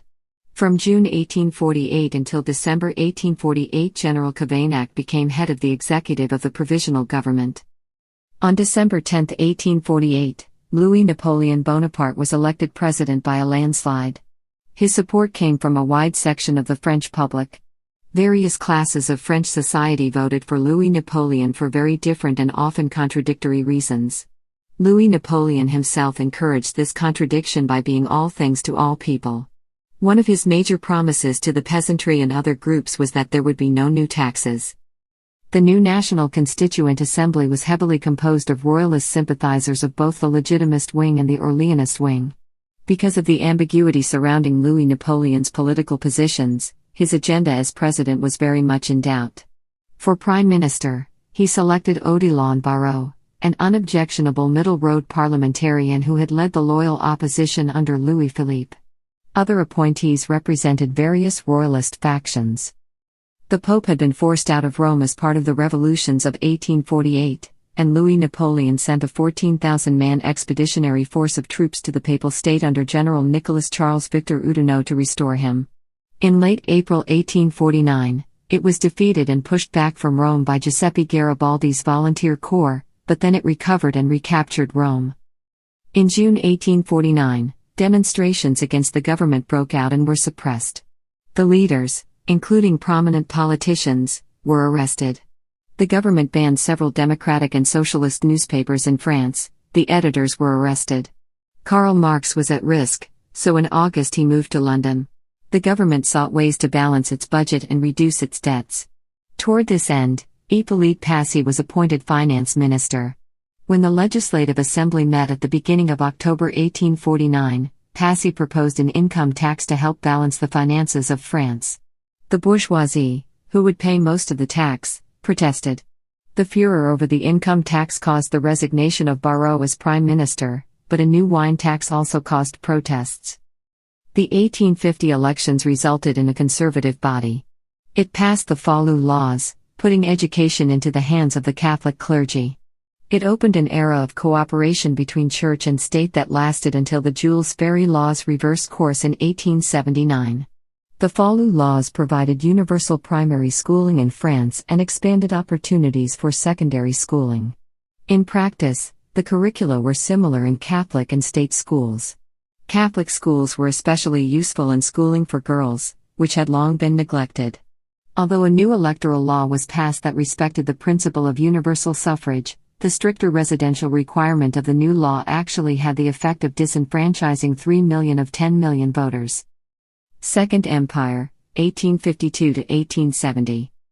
The president rejected the constitution and made himself emperor as Napoleon III. He is known for working to modernize the French economy, the rebuilding of Paris, expanding the overseas empire, and engaging in numerous wars. His effort to build an empire in Mexico was a fiasco. Autocratic at first, he opened the political system somewhat in the 1860s. He lost all his allies and recklessly declared war on a much more powerful Prussia in 1870. He was captured and deposed. As 1851 opened, Louis Napoleon was not allowed by the Constitution of 1848 to seek re-election as President of France. He proclaimed himself Emperor of the French in 1852, with almost dictatorial powers. He made completion of a good railway system a high priority. He consolidated 36 small, incomplete lines into 6 major companies using Paris as a hub.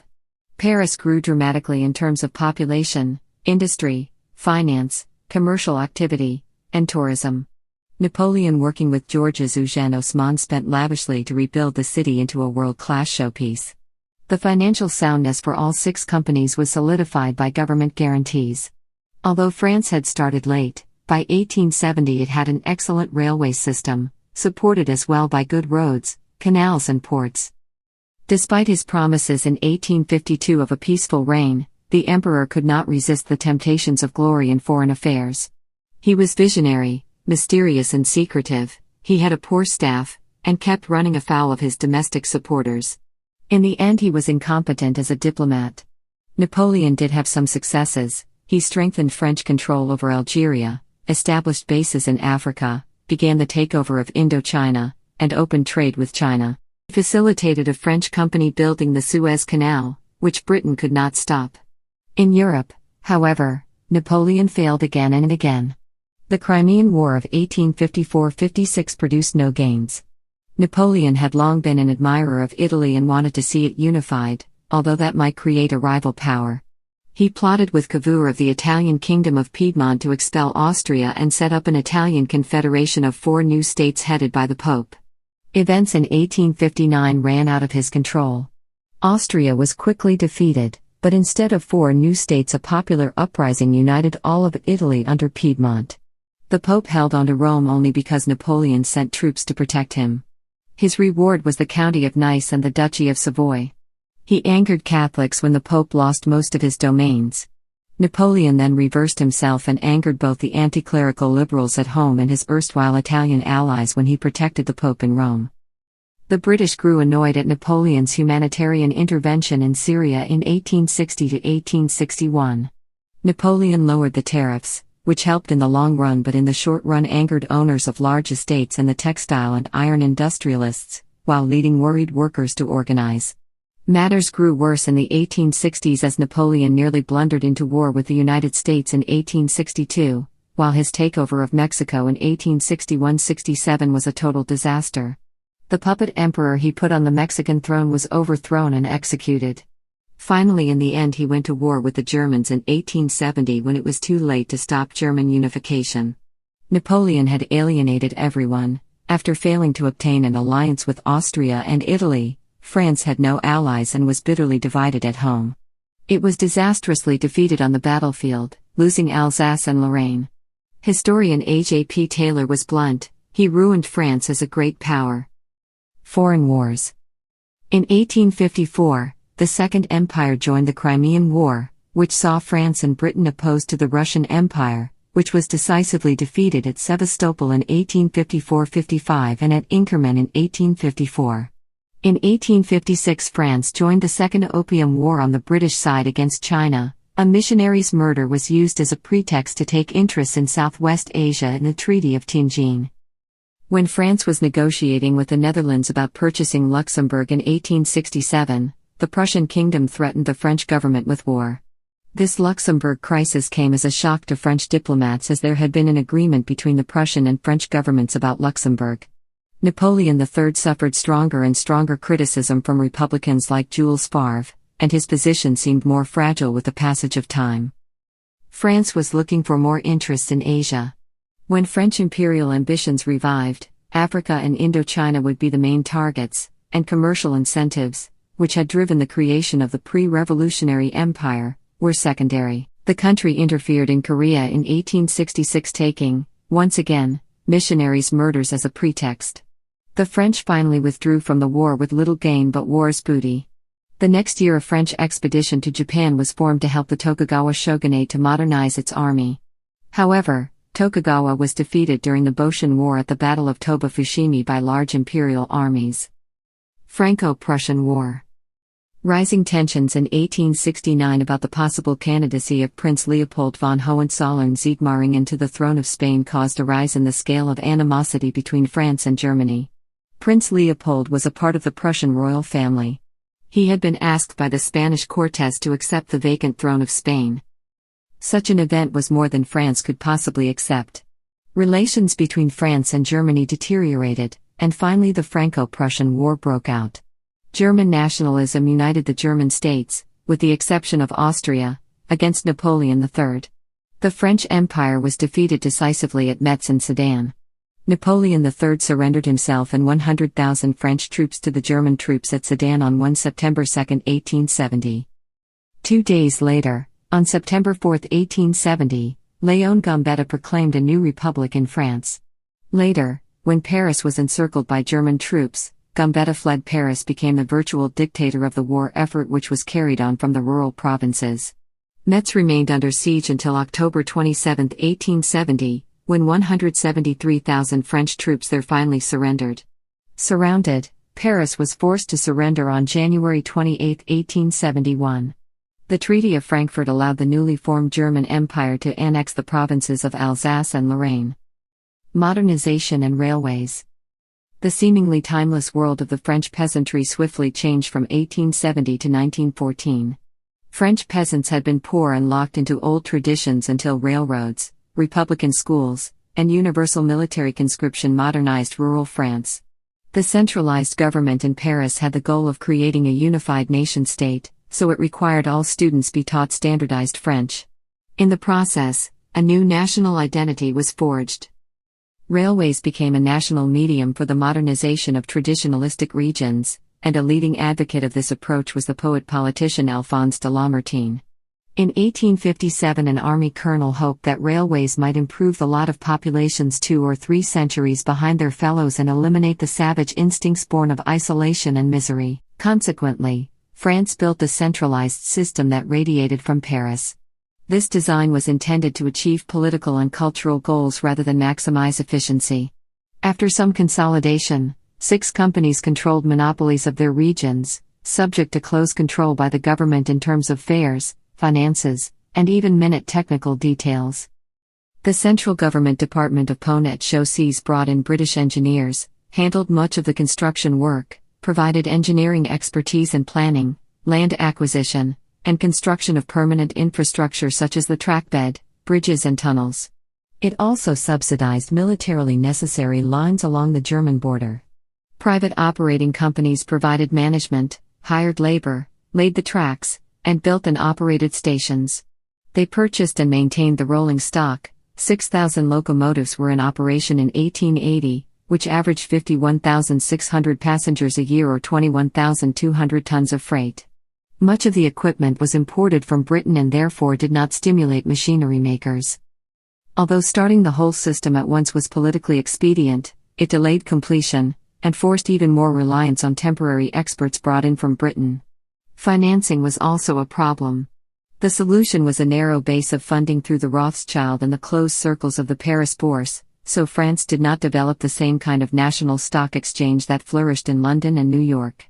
The system did help modernize the parts of rural France it reached, but it did not help create local industrial centers. Critics such as Émile Zola complained that it never overcame the corruption of the political system, but rather contributed to it. The railways probably helped the Industrial Revolution in France by facilitating a national market for raw materials, wines, cheeses, and imported manufactured products. Yet the goals set by the French for their railway system were moralistic, political, and military rather than economic. As a result, the freight trains were shorter and less heavily loaded than those in such rapidly industrializing nations such as Britain, Belgium, or Germany.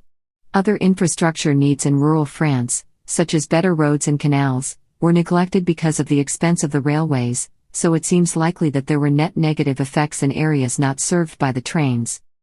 Third Republic and the Belle Époque, 1871 to 1914. Third Republic and the Paris Commune.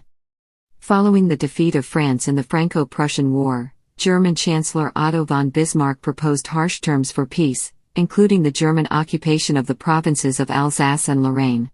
A new French National Assembly was elected to consider the German terms for peace. Elected on February 8, 1871, this new National Assembly was composed of 650 deputies. Sitting in Bordeaux, the French National Assembly established the Third Republic. However, 400 members of the new assembly were monarchists. On February 16, 1871, Adolphe Thiers was elected as the chief executive of the new republic. Because of the revolutionary unrest in Paris, the center of the Thiers government was located at Versailles. In late 1870 to early 1871, the workers of Paris rose up in premature and unsuccessful small-scale uprisings. The National Guard within Paris had become increasingly restive and defiant of the police, the army chief of staff, and even their own National Guard commanders. Thiers immediately recognized a revolutionary situation and, on March 18, 1871, sent regular army units to take control of artillery that belonged to the National Guard of Paris. Some soldiers of the regular army units fraternized with the rebels and the revolt escalated. The barricades went up just as in 1830 and 1848. The Paris Commune was born. Once again the Hôtel de Ville, or Town Hall, became the center of attention for the people in revolt. This time the Hôtel de Ville became the seat of the revolutionary government. Other cities in France followed the example of the Paris Commune, as in Lyon, Marseille, and Toulouse. All of the communes outside Paris were promptly crushed by the Thiers government. An election on March 26, 1871 in Paris produced a government based on the working class. Louis-Auguste Blanqui was in prison, but a majority of delegates were his followers, called Blanquists. The minority comprised anarchists and followers of Pierre-Joseph Proudhon. As anarchists, the Proudhonists were supporters of limited or no government and wanted the revolution to follow an ad hoc course with little or no planning. Analysis of arrests records indicate the typical communard was opposed to the military, the clerics, the rural aristocrats. He saw the bourgeoisie as the enemy.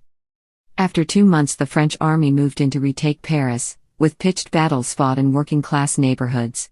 Hundreds were executed in front of the Communards' wall, while thousands of others were marched to Versailles for trials. The number killed during La Semaine Sanglante was perhaps 30,000, with as many as 50,000 later executed or imprisoned. 7,000 were exiled to New Caledonia, thousands more escaped to exile. The government won approval for its actions in a national referendum with 321,000 in favor and only 54,000 opposed. Political battles. The Republican government next had to confront counter-revolutionaries who rejected the legacy of the 1789 revolution. Both the Legitimists and the Orleanist Royalists rejected republicanism, which they saw as an extension of modernity, and atheism, breaking with France's traditions. This conflict became increasingly sharp in 1873, when Thiers himself was censured by the National Assembly as not being sufficiently conservative and resigned to make way for Marshal Patrice MacMahon as the new president.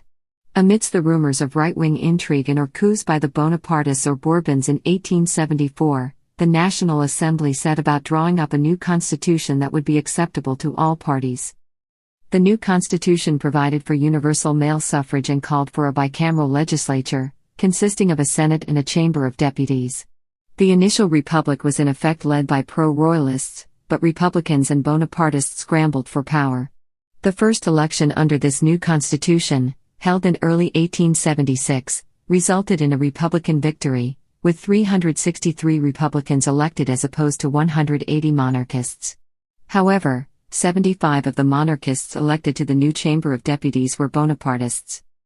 The possibility of a coup d'état was an ever-present factor. Léon Gambetta chose moderate Armand Dufaure as premier, but he failed to form a government. MacMahon next chose conservative Jules Simon. He too failed, setting the stage for the May 16, 1877 crisis, which led to the resignation of MacMahon. A restoration of the king now seemed likely, and royalists agreed on Henri, Comte de Chambord, the grandson of Charles X. He insisted on an impossible demand and ruined the royalist cause. Its turn never came again as the Orleanist faction rallied themselves to the Republic, behind Adolphe Thiers. The new president of the Republic in 1879 was Jules Grévy. In January 1886, Georges Boulanger became Minister of War. Georges Clemenceau was instrumental in obtaining this appointment for Boulanger.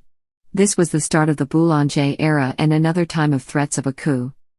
The Legitimist faction mostly left politics, but one segment founded l'Action Française in 1898. During the Dreyfus Affair, it became an influential movement throughout the 1930s, in particular among the conservative Catholic intellectuals. Solidarism and Radical Party. While liberalism was individualistic and laissez-faire in Britain and the United States, in France liberalism was based instead on a solidaristic conception of society, following the theme of the French Revolution: liberté, égalité, fraternité. In the Third Republic, especially between 1895 and 1914, solidarité was the guiding concept of a liberal social policy, whose chief champions were the Prime Ministers Léon Bourgeois and Pierre Waldeck Rousseau. The period from 1879 to 1914 saw power mostly in the hands of moderate Republicans and radicals. They avoided state ownership of industry and had a middle-class political base. Their main policies were governmental intervention to provide a social safety net. They opposed church schools. They expanded educational opportunities and promoted consumers and producers' cooperatives. In terms of foreign policy, they supported the League of Nations, compulsory arbitration, controlled disarmament, and economic sanctions to keep the peace. The French welfare state expanded when it tried to follow some of Bismarck's policies, starting with relief for the poor. Foreign policy. French foreign policy from 1871 to 1914 showed a dramatic transformation from a humiliated power with no friends and not much of an empire in 1871, to the centerpiece of the European alliance system in 1914, with a flourishing empire that was second in size only to Great Britain. Although religion was a hotly contested matter in domestic politics, the Catholic Church made missionary work and church building a specialty in the colonies. Most Frenchmen ignored foreign policy; its issues were a low priority in politics. French foreign policy was based on a fear of Germany, whose larger size and fast-growing economy could not be matched, combined with a revanchism that demanded the return of Alsace and Lorraine. At the same time, in the midst of the scramble for Africa, French and British interest in Africa came into conflict. The most dangerous episode was the Fashoda incident of 1898, when French troops tried to claim an area in the southern Sudan, and a British force purporting to be acting in the interests of the Khedive of Egypt arrived. Under heavy pressure, the French withdrew, securing Anglo-Egyptian control over the area. The status quo was recognized by an agreement between the two states acknowledging British control over Egypt, while France became the dominant power in Morocco, but France suffered a humiliating defeat overall. The Suez Canal, initially built by the French, became a joint British-French project in 1875, as both saw it as vital to maintaining their influence and empires in Asia. In 1882, ongoing civil disturbances in Egypt prompted Britain to intervene, extending a hand to France. France's leading expansionist Jules Ferry was out of office, and the government allowed Britain to take effective control of Egypt. France had colonies in Asia and looked for alliances and found in Japan a possible ally. During his visit to France, Iwakura Tomomi asked for French assistance in reforming Japan. French military missions were sent to Japan in 1872 to 1880, in 1884 to 1889, and the last one much later in 1918 to 1919 to help modernize the Japanese army. Conflicts between the Chinese Emperor and the French Republic over Indochina climaxed during the Sino-French War. Admiral Courbet destroyed the Chinese fleet anchored at Foochow.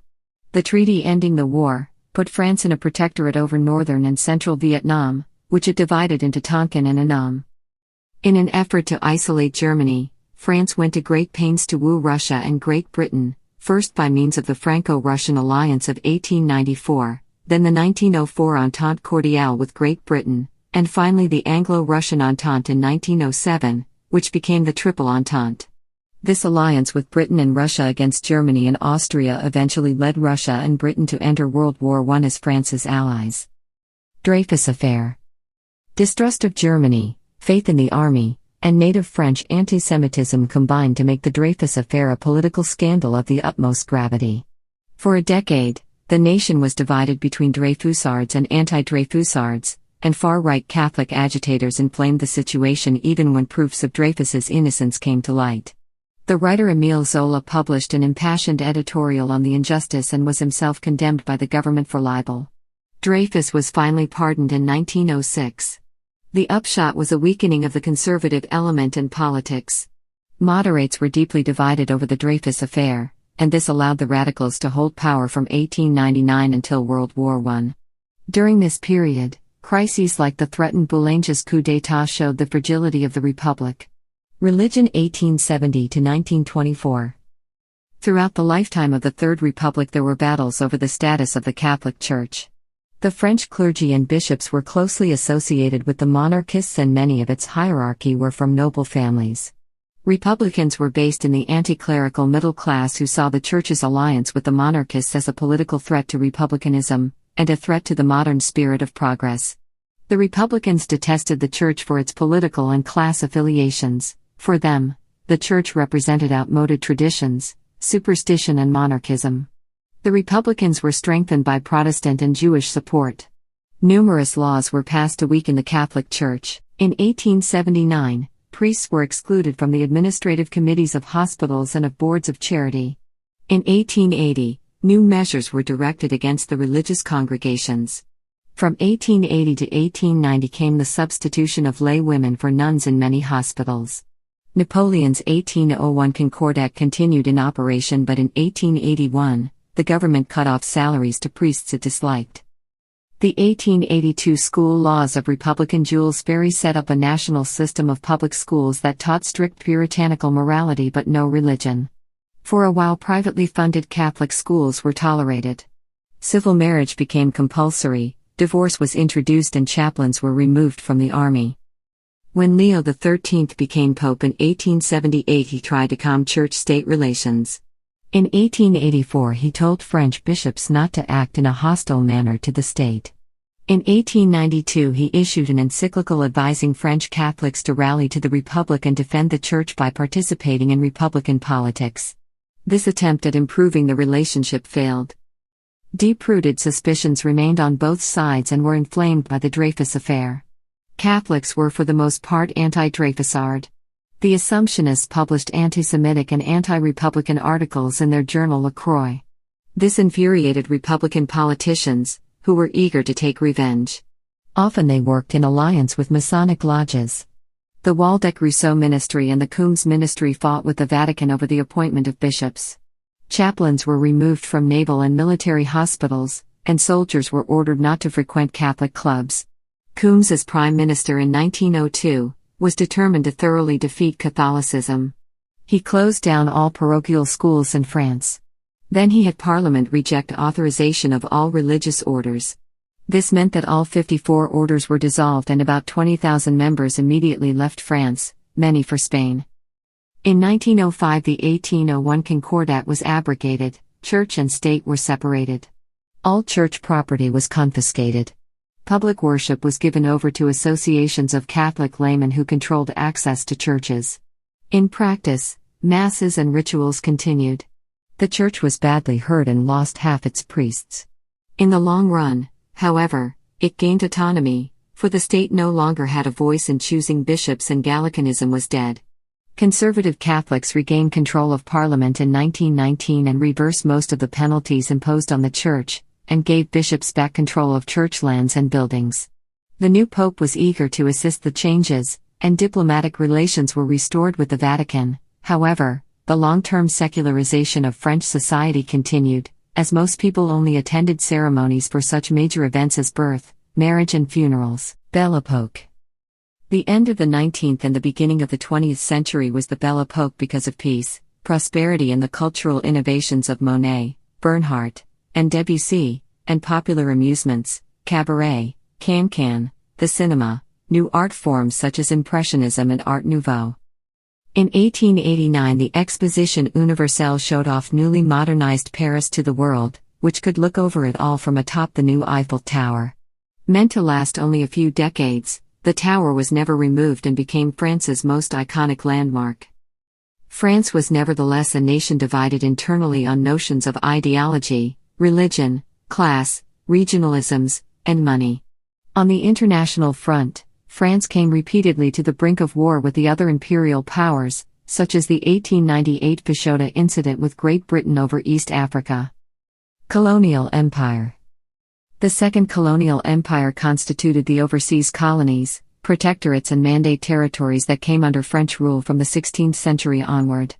A distinction is generally made between the First Colonial Empire, that existed until 1814, by which time most of it had been lost, and the Second Colonial Empire, which began with the conquest of Algiers in 1830.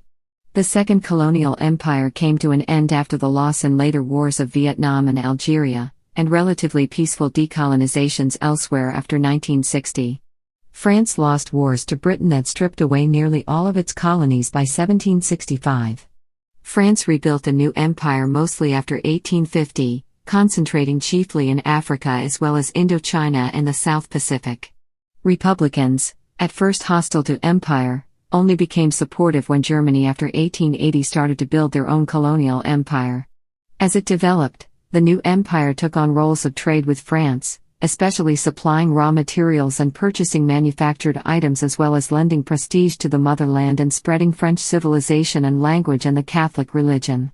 It also provided manpower in the world wars. It became a moral mission to lift the world up to French standards by bringing Christianity and French culture.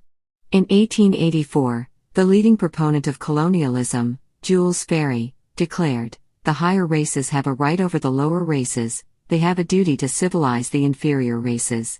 Full citizenship rights, assimilation, were offered. In reality, the French settlers were given full rights and the natives given very limited rights. Apart from Algeria, few settlers permanently settled in its colonies.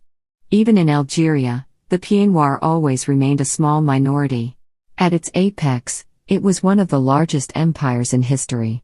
Including metropolitan France, the total amount of land under French sovereignty reached 11,500,000 square kilometers in 1920, with a population of 110 million people in 1939.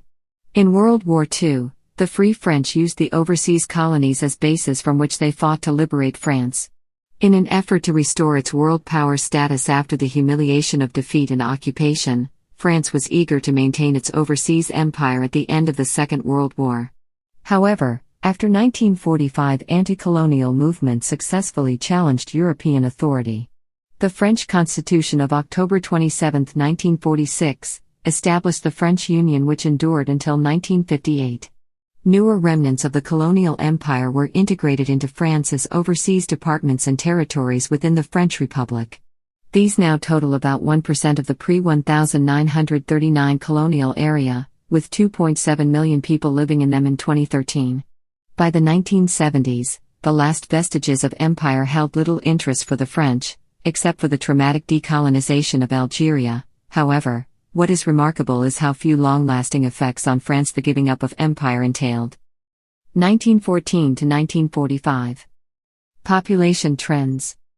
The population held steady from 40.7 million in 1911 to 41.5 million in 1936. The sense that the population was too small, especially in regard to the rapid growth of more powerful Germany, was a common theme in the early 20th century. Natalist policies were proposed in the 1930s and implemented in the 1940s. France experienced a baby boom after 1945. It reversed a long-term record of low birth rates. In addition, there was a steady immigration, especially from former French colonies in North Africa. The population grew from 41 million in 1946 to 50 million in 1966 and 60 million by 1990. The farming population declined sharply, from 35% of the workforce in 1945 to under 5% by 2000. By 2004, France had the second highest birth rate in Europe, behind only Ireland. World War I. France did not expect war in 1914, but when it came in August, the entire nation rallied enthusiastically for 2 years. It specialized in sending infantry forward again and again, only to be stopped again and again by German artillery, trenches, barbed wire, and machine guns, with horrific casualty rates. Despite the loss of major industrial districts, France produced an enormous output of munitions that armed both the French and the American armies. By 1917, the infantry was on the verge of mutiny, with a widespread sense that it was now the American turn to storm the German lines. But they rallied and defeated the greatest German offensive, which came in spring 1918, then rolled over the collapsing invaders. November 1918 brought a surge of pride and unity, and an unrestrained demand for revenge. Preoccupied with internal problems, France paid little attention to foreign policy in the 1911-14 period, although it did extend military service to 3 years from 2 over strong socialist objections in 1913. The rapidly escalating Balkan crisis of 1914 caught France unaware, and it played only a small role in the coming of World War I. The Serbian crisis triggered a complex set of military alliances between European states, causing most of the continent, including France, to be drawn into war within a few short weeks. Austria-Hungary declared war on Serbia in late July, triggering Russian mobilization. On 1 August, both Germany and France ordered mobilization. Germany was much better prepared militarily than any of the other countries involved, including France. The German Empire, as an ally of Austria, declared war on Russia. France was allied with Russia and so was ready to commit to war against the German Empire.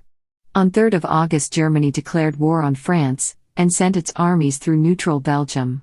Britain entered the war on 4 August, and started sending in troops on 7 August.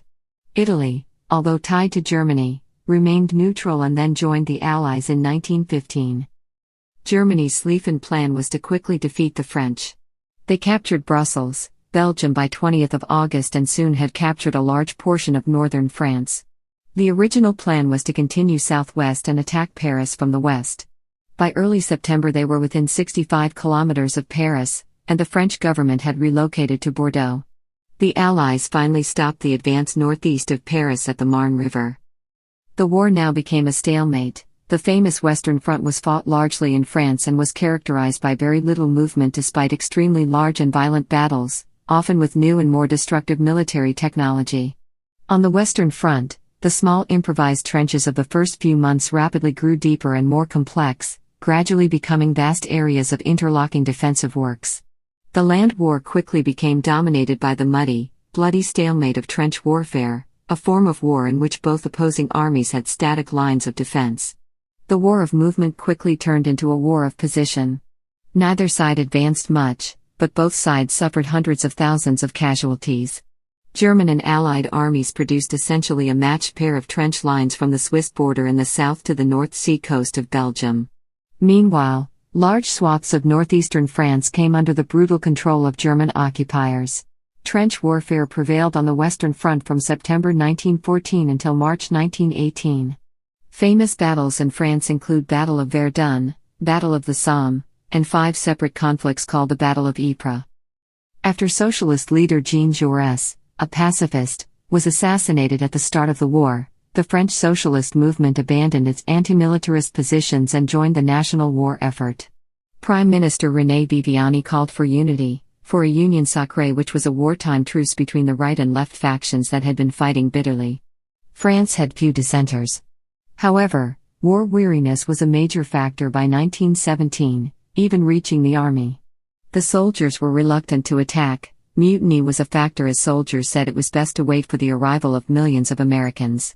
The soldiers were protesting not just the futility of frontal assaults in the face of German machine guns but also degraded conditions at the front lines and at home, especially infrequent leaves, poor food, the use of African and Asian colonials on the home front, and concerns about the welfare of their wives and children. After defeating Russia in 1917, Germany now could concentrate on the Western Front, and planned an all-out assault in the spring of 1918, but had to do it before the very rapidly growing American army played a role.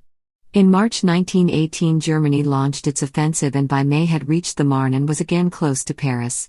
However, In the Second Battle of the Marne, the Allied line held. The Allies then shifted to the offensive. The Germans, out of reinforcements, were overwhelmed day after day, and the High Command saw it was hopeless. Austria and Turkey collapsed, and the Kaiser's government fell. Germany signed the armistice that ended the fighting effective November 11, 1918, the 11th hour of the 11th day of the 11th month. Wartime losses. The war was fought in large part on French soil, with 3.4 million French dead including civilians, and 4 times as many military casualties. The economy was hurt by the German invasion of major industrial areas in the northeast. While the occupied area in 1913 contained only 14% of France's industrial workers, it produced 58% of the steel, and 40% of the coal. In 1914 the government implemented a war economy with controls and rationing. By 1915 the war economy went into high gear, as millions of French women and colonial men replaced the civilian roles of many of the 3 million soldiers. Considerable assistance came with the influx of American food, money and raw materials in 1917. This war economy would have important reverberations after the war, as it would be a first breach of liberal theories of non-interventionism. The damages caused by the war amounted to about 113% of the GDP of 1913, chiefly the destruction of productive capital and housing. The national debt rose from 66% of GDP in 1913 to 170% in 1919, reflecting the heavy use of bond issues to pay for the war. Inflation was severe, with the franc losing over half its value against the British pound. The richest families were hurt, as the top 1% saw their share of wealth drop from about 60% in 1914 to 36% in 1935, then plunged to 20% in 1970 to the present. A great deal of physical and financial damage was done during the World Wars. Foreign investments were cashed in to pay for the wars. The Russian Bolsheviks expropriated large-scale investments. Post-war inflation demolished cash holdings. Stocks and bonds plunged during the Great Depression, and progressive taxes ate away at accumulated wealth. Post-war settlement. Peace terms were imposed by the Big Four, meeting in Paris in 1919. David Lloyd George of Britain, Vittorio Orlando of Italy, Georges Clemenceau of France, and Woodrow Wilson of the United States. Clemenceau demanded the harshest terms and won most of them in the Treaty of Versailles in 1919. Germany was forced to admit its guilt for starting the war, and was permanently weakened militarily. Germany had to pay huge sums in war reparations to the Allies. France regained Alsace-Lorraine and occupied the German industrial Saar Basin, a coal and steel region. The German African colonies were put under League of Nations mandates, and were administered by France and other victors. From the remains of the Ottoman Empire, France acquired the Mandate of Syria and the Mandate of Lebanon. French Marshal Ferdinand Foch wanted a peace that would never allow Germany to be a threat to France again, but after the Treaty of Versailles was signed he said, "This is not a peace. It is an armistice for 20 years. Interwar years, foreign policy and Great Depression. France was part of the Allied force that occupied the Rhineland following the armistice. Foch supported Poland in the Greater Poland Uprising and in the Polish-Soviet War, and France also joined Spain during the Rif War. From 1925 until his death in 1932, Aristide Briand, as Prime Minister during 5 short intervals, directed French foreign policy, using his diplomatic skills and sense of timing to forge friendly relations with Weimar Germany as the basis of a genuine peace within the framework of the League of Nations. He realized France could neither contain the much larger Germany by itself nor secure effective support from Britain or the League. As a response to the failure of the Weimar Republic to pay reparations in the aftermath of World War I, France occupied the industrial region of the Ruhr as a means of ensuring repayments from Germany. The intervention was a failure, and France accepted the American solution to the reparations issues, as expressed in the Dawes Plan and the Young Plan. In the 1920s, France established an elaborate system of border defenses called the Maginot Line, designed to fight off any German attack. The line did not extend into Belgium, which Germany would exploit in 1940. Military alliances were signed with weak powers in 1920-21, called the Little Entente.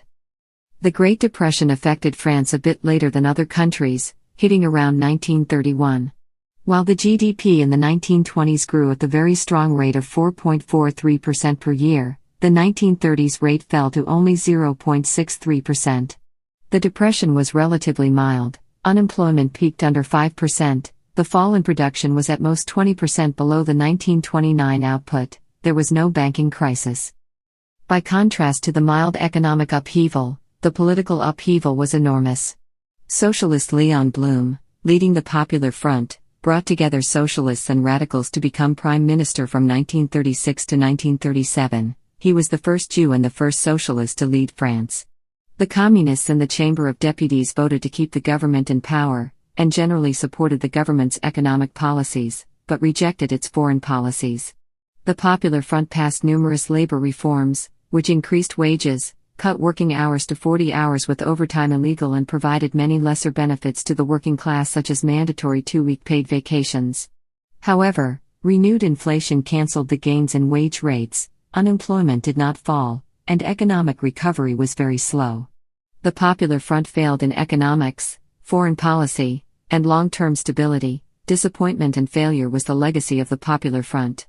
At first, the Popular Front created enormous excitement and expectations on the left, including very large-scale sit-down strikes, but in the end it failed to live up to its promise. However, socialists would later take inspiration from the attempts of the Popular Front to set up a welfare state. The government joined Britain in establishing an arms embargo during the Spanish Civil War. Blum rejected support for the Spanish Republicans because of his fear that civil war might spread to deeply divided France. Financial support and military cooperation with Poland was also a policy. The government nationalized arms suppliers, and dramatically increased its program of rearming the French military in a last-minute catch-up with the Germans. Appeasement of Germany, in cooperation with Britain, was the policy after 1936, as France sought peace even in the face of Hitler's escalating demands. Prime Minister Édouard Daladier refused to go to war against Germany and Italy without British support, as Neville Chamberlain wanted to save peace at Munich in 1938. World War II. Germany's invasion of Poland in 1939 finally caused France and Britain to declare war against Germany. But the Allies did not launch massive assaults and instead kept a defensive stance. This was called the Phony War in Britain, or Drôle de Guerre, the funny sort of war, in France. It did not prevent the German army from conquering Poland in a matter of weeks with its innovative blitzkrieg tactics, also helped by the Soviet Union's attack on Poland. When Germany had its hands free for an attack in the West, the Battle of France began in May 1940, and the same blitzkrieg tactics proved just as devastating there. The Wehrmacht bypassed the Maginot Line by marching through the Ardennes forest. A second German force was sent into Belgium and the Netherlands to act as a diversion to this main thrust. In 6 weeks of savage fighting, the French lost 90,000 men. Many civilians sought refuge by taking to the roads of France. Some 2 million refugees from Belgium and the Netherlands were joined by between 8 and 10 million French civilians, representing a quarter of the French population, all heading south and west. This movement may well have been the largest single movement of civilians in history prior to 1947. Paris fell to the Germans on June 14, 1940, but not before the British Expeditionary Force was evacuated from Dunkirk, along with many French soldiers. Vichy France was established on July 10, 1940 to govern the unoccupied part of France and its colonies. It was led by Philippe Pétain, the aging war hero of the First World War. Pétain's representatives signed a harsh armistice on June 22, 1940, whereby Germany kept most of the French army in camps in Germany, and France had to pay out large sums in gold and food supplies. Germany occupied 3/5 of France's territory, leaving the rest in the southeast to the new Vichy government. However, in practice, most local government was handled by the traditional French officialdom. In November 1942, all of Vichy France was finally occupied by German forces. Vichy continued in existence, but it was closely supervised by the Germans. The Vichy regime sought to collaborate with Germany, keeping peace in France to avoid further occupation, although at the expense of personal freedom and individual safety. Some 76,000 Jews were deported during the German occupation, often with the help of the Vichy authorities, and murdered in the Nazis' extermination camps. Women in Vichy France. The 2 million French soldiers held as POWs and forced laborers in Germany throughout the war were not at risk of death in combat, but the anxieties of separation for their 800,000 wives were high. The government provided a modest allowance, but 1 in 10 became prostitutes to support their families. It gave women a key symbolic role to carry out the national regeneration. It used propaganda, women's organizations, and legislation to promote maternity, patriotic duty, and female submission to marriage, home, and children's education. Conditions were very difficult for housewives, as food was short as well as most necessities. Divorce laws were made much more stringent, and restrictions were placed on the employment of married women. Family allowances that had begun in the 1930s were continued, and became a vital lifeline for many families. It was a monthly cash bonus for having more children. In 1942 the birth rate started to rise, and by 1945 it was higher than it had been for a century. Resistance. General Charles de Gaulle in London declared himself on BBC Radio to be the head of a rival government in exile, and gathered the Free French forces around him, finding support in some French colonies and recognition from Britain but not the United States. After the attack on Mers el-Kebir in 1940, where the British fleet destroyed a large part of the French navy, still under command of Vichy France, that killed about 1,100 sailors, there was nationwide indignation and a feeling of distrust in the French forces, leading to the events of the Battle of Dakar. Eventually, several important French ships joined the Free French forces. The United States maintained diplomatic relations with Vichy and avoided recognition of de Gaulle's claim to be the one and only government of France. Churchill, caught between the US and de Gaulle, tried to find a compromise. Within France proper, the organized underground grew as the Vichy regime resorted to more strident policies in order to fulfill the enormous demands of the Nazis, and the eventual decline of Nazi Germany became more obvious. They formed the resistance.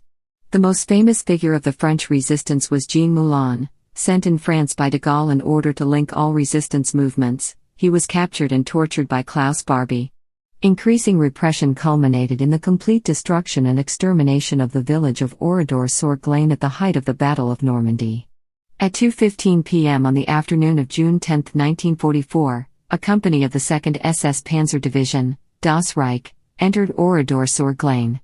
They herded most of its population into barns, garages and the church, and then massacred 642 men, women and children, all of whom were civilians. In 1953, 21 men went on trial in Bordeaux for the Oradour killings. 14 of the accused proved to be French citizens of Alsace.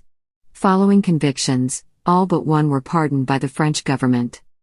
On June 6, 1944, the Allies landed in Normandy. On 15 August, Allied forces landing in Provence. This time they included 260,000 men of the French First Army. The German lines finally broke, and they fled back to Germany while keeping control of the major ports.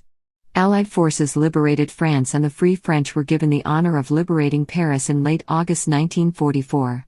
The French army recruited French forces of the interior to continue the war until the final defeat of Germany. This army numbered 300,000 men by September 1944 and 370,000 by spring 1945. The Vichy regime disintegrated. An interim provisional government of the French Republic was quickly put into place by de Gaulle. The Gouvernement Provisoire de la République Française, or GPRF, operated under a tripartism alliance of communists, socialists, and democratic republicans. The GPRF governed France from 1944 to 1946, when it was replaced by the French Fourth Republic. Tens of thousands of collaborators were executed without trial. The new government declared the Vichy laws unconstitutional and illegal, and elected new local governments. Women gained the right to vote. Since 1945. The political scene in 1944-45 was controlled by the resistance, but it had numerous factions. Charles de Gaulle and the Free France element had been based outside France, but now came to dominate, in alliance with the Socialists, the Christian Democrats, and what remained of the Radical Party. The Communists had largely dominated the resistance inside France, but cooperated closely with the government in 1944-45, on orders from the Kremlin. There was a general consensus that important powers that had been in open collaboration with the Germans should be nationalized, such as Renault automobiles and the major newspapers. A new social security system was called for, as well as important new concessions to the labor unions.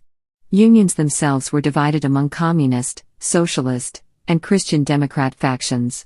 Frustrated by his inability to control all the dominant forces, de Gaulle resigned early in 1946. On October 13, 1946, a new constitution established the Fourth Republic. The Fourth Republic consisted of a parliamentary government controlled by a series of coalitions. France attempted to regain control of French Indochina but was defeated by the Viet Minh in 1954. Only months later, France faced another anti-colonialist conflict in Algeria, and the debate over whether or not to keep control of Algeria, then home to over 1 million European settlers, racked the country and nearly led to a coup and civil war. Charles de Gaulle managed to keep the country together while taking steps to end the war. The Algerian War was concluded with the Evian Accords in 1962 that led to Algerian independence. Economic recovery. Wartime damage to the economy was severe, and apart from gold reserves, France had inadequate resources to recover on its own. The transportation system was in total shambles, the Allies had bombed out the railways and the bridges, and the Germans had destroyed the port facilities. Energy was in extremely short supply, with very low stocks of coal and oil. Imports of raw material were largely cut off, so most factories had shut down. The invaders had stripped most of the valuable industrial tools for German factories. Discussions with the United States for emergency aid dragged on, with repeated postponements on both sides.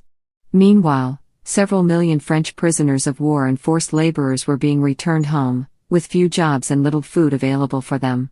The plan was for 20% of German reparations to be paid to France, but Germany was in much worse shape even in France, and in no position to pay. After de Gaulle left office in January 1946, the diplomatic logjam was broken in terms of American aid. Lend-Lease had barely restarted when it was unexpectedly handed in August 1945. The U.S. Army shipped in food, 1944 to 1946. U.S. Treasury loans and cash grants were given in 1945-47, and especially the Marshall Plan gave large sums. There was post-Marshall aid designed to help France rearm and provide massive support for its war in Indochina. Apart from low-interest loans, the other funds were grants that did not involve repayment. The debts left over from World War I, whose payment had been suspended since 1931, was renegotiated in the Bloom-Burns Agreement of 1946. The United States forgave all $2.8 billion in debt from the First World War, and gave France a new loan of $650 million. In return, French negotiator Jean Monnet set out the French 5-year Plan for Recovery and Development. The Marshall Plan gave France $2.3 billion with no repayment. The total of all American grants and credits to France from 1946 to 1953 amounted to $4.9 billion. A central feature of the Marshall Plan was to encourage international trade, reduce tariffs, lower barriers, and modernize French management. The Marshall Plan set up intensive tours of American industry. France sent 500 missions with 4,700 businessmen and experts to tour American factories, farms, stores and offices. They were especially impressed with the prosperity of American workers, and how they could purchase an inexpensive new automobile for 9 months' work, compared to 30 months in France. Some French businesses resisted Americanization, but the most profitable, especially chemicals, oil, electronics, and instrumentation, seized upon the opportunity to attract American investments and build a larger market. The U.S. insisted on opportunities for Hollywood films, and the French film industry responded with new life. Although the economic situation in France was grim in 1945, resources did exist and the economy regained normal growth by the 1950s. France managed to regain its international status thanks to a successful production strategy, a demographic spurt, and technical and political innovations. Conditions varied from firm to firm. Some had been destroyed or damaged, nationalized or requisitioned, but the majority carried on, sometimes working harder and more efficiently than before the war. Industries were reorganized on a basis that ranged from consensual to conflictual, therefore producing uneven results. Despite strong American pressure through the ERP, there was little change in the organization and content of the training for French industrial managers. This was mainly due to the reticence of the existing institutions and the struggle among different economic and political interest groups for control over efforts to improve the further training of practitioners. The Monnet Plan provided a coherent framework for economic policy, and it was strongly supported by the Marshall Plan. It was inspired by moderate, Keynesian free trade ideas rather than state control. Although relaunched in an original way, the French economy was about as productive as comparable West European countries. Claude Folland argues that, in all then, France received $7,000 million, which were used either to finance the imports needed to get the economy off the ground again or to implement the Monet Plan. Without the Marshall Plan, however, the economic recovery would have been a much slower process, particularly in France, where American aid provided funds for the Monet Plan and thereby restored equilibrium in the equipment industries, which governed the recovery of consumption, and opened the way to continuing further growth. This growth was affected by a third factor: decolonization. Vietnam and Algeria. Pierre Mendès France was a radical party leader who was prime minister for 8 months in 1954-55, working with the support of the socialist and communist parties. His top priority was ending the war in Indochina, which had already cost 92,000 dead, 114,000 wounded and 28,000 captured in the wake of the humiliating defeat at the Battle of Dien Bien Phu.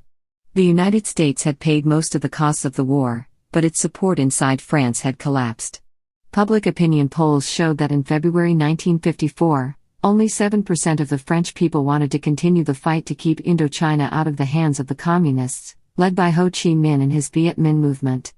At the Geneva Conference in July 1954, Mendès France made a deal that gave the Viet Minh control of Vietnam north of the 17th parallel, and allowed France to pull out all its forces, left South Vietnam standing alone.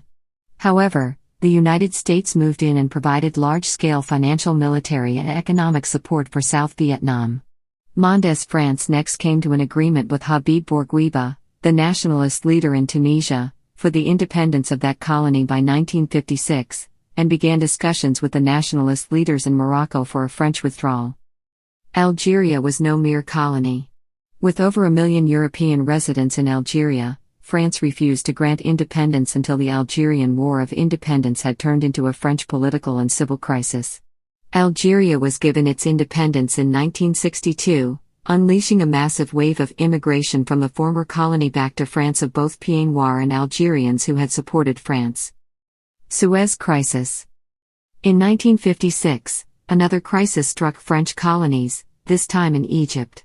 The Suez Canal, having been built by the French government, belonged to the French Republic and was operated by the Compagnie Universelle du Canal Maritime de Suez. Great Britain had bought the Egyptian share from Ismail Pasha and was the second largest owner of the canal before the crisis. The Egyptian President Gamal Abdel Nasser nationalized the canal despite French and British opposition. He determined that a European response was unlikely. Great Britain and France attacked Egypt and built an alliance with Israel against Nasser. Israel attacked from the east, Britain from Cyprus and France from Algeria.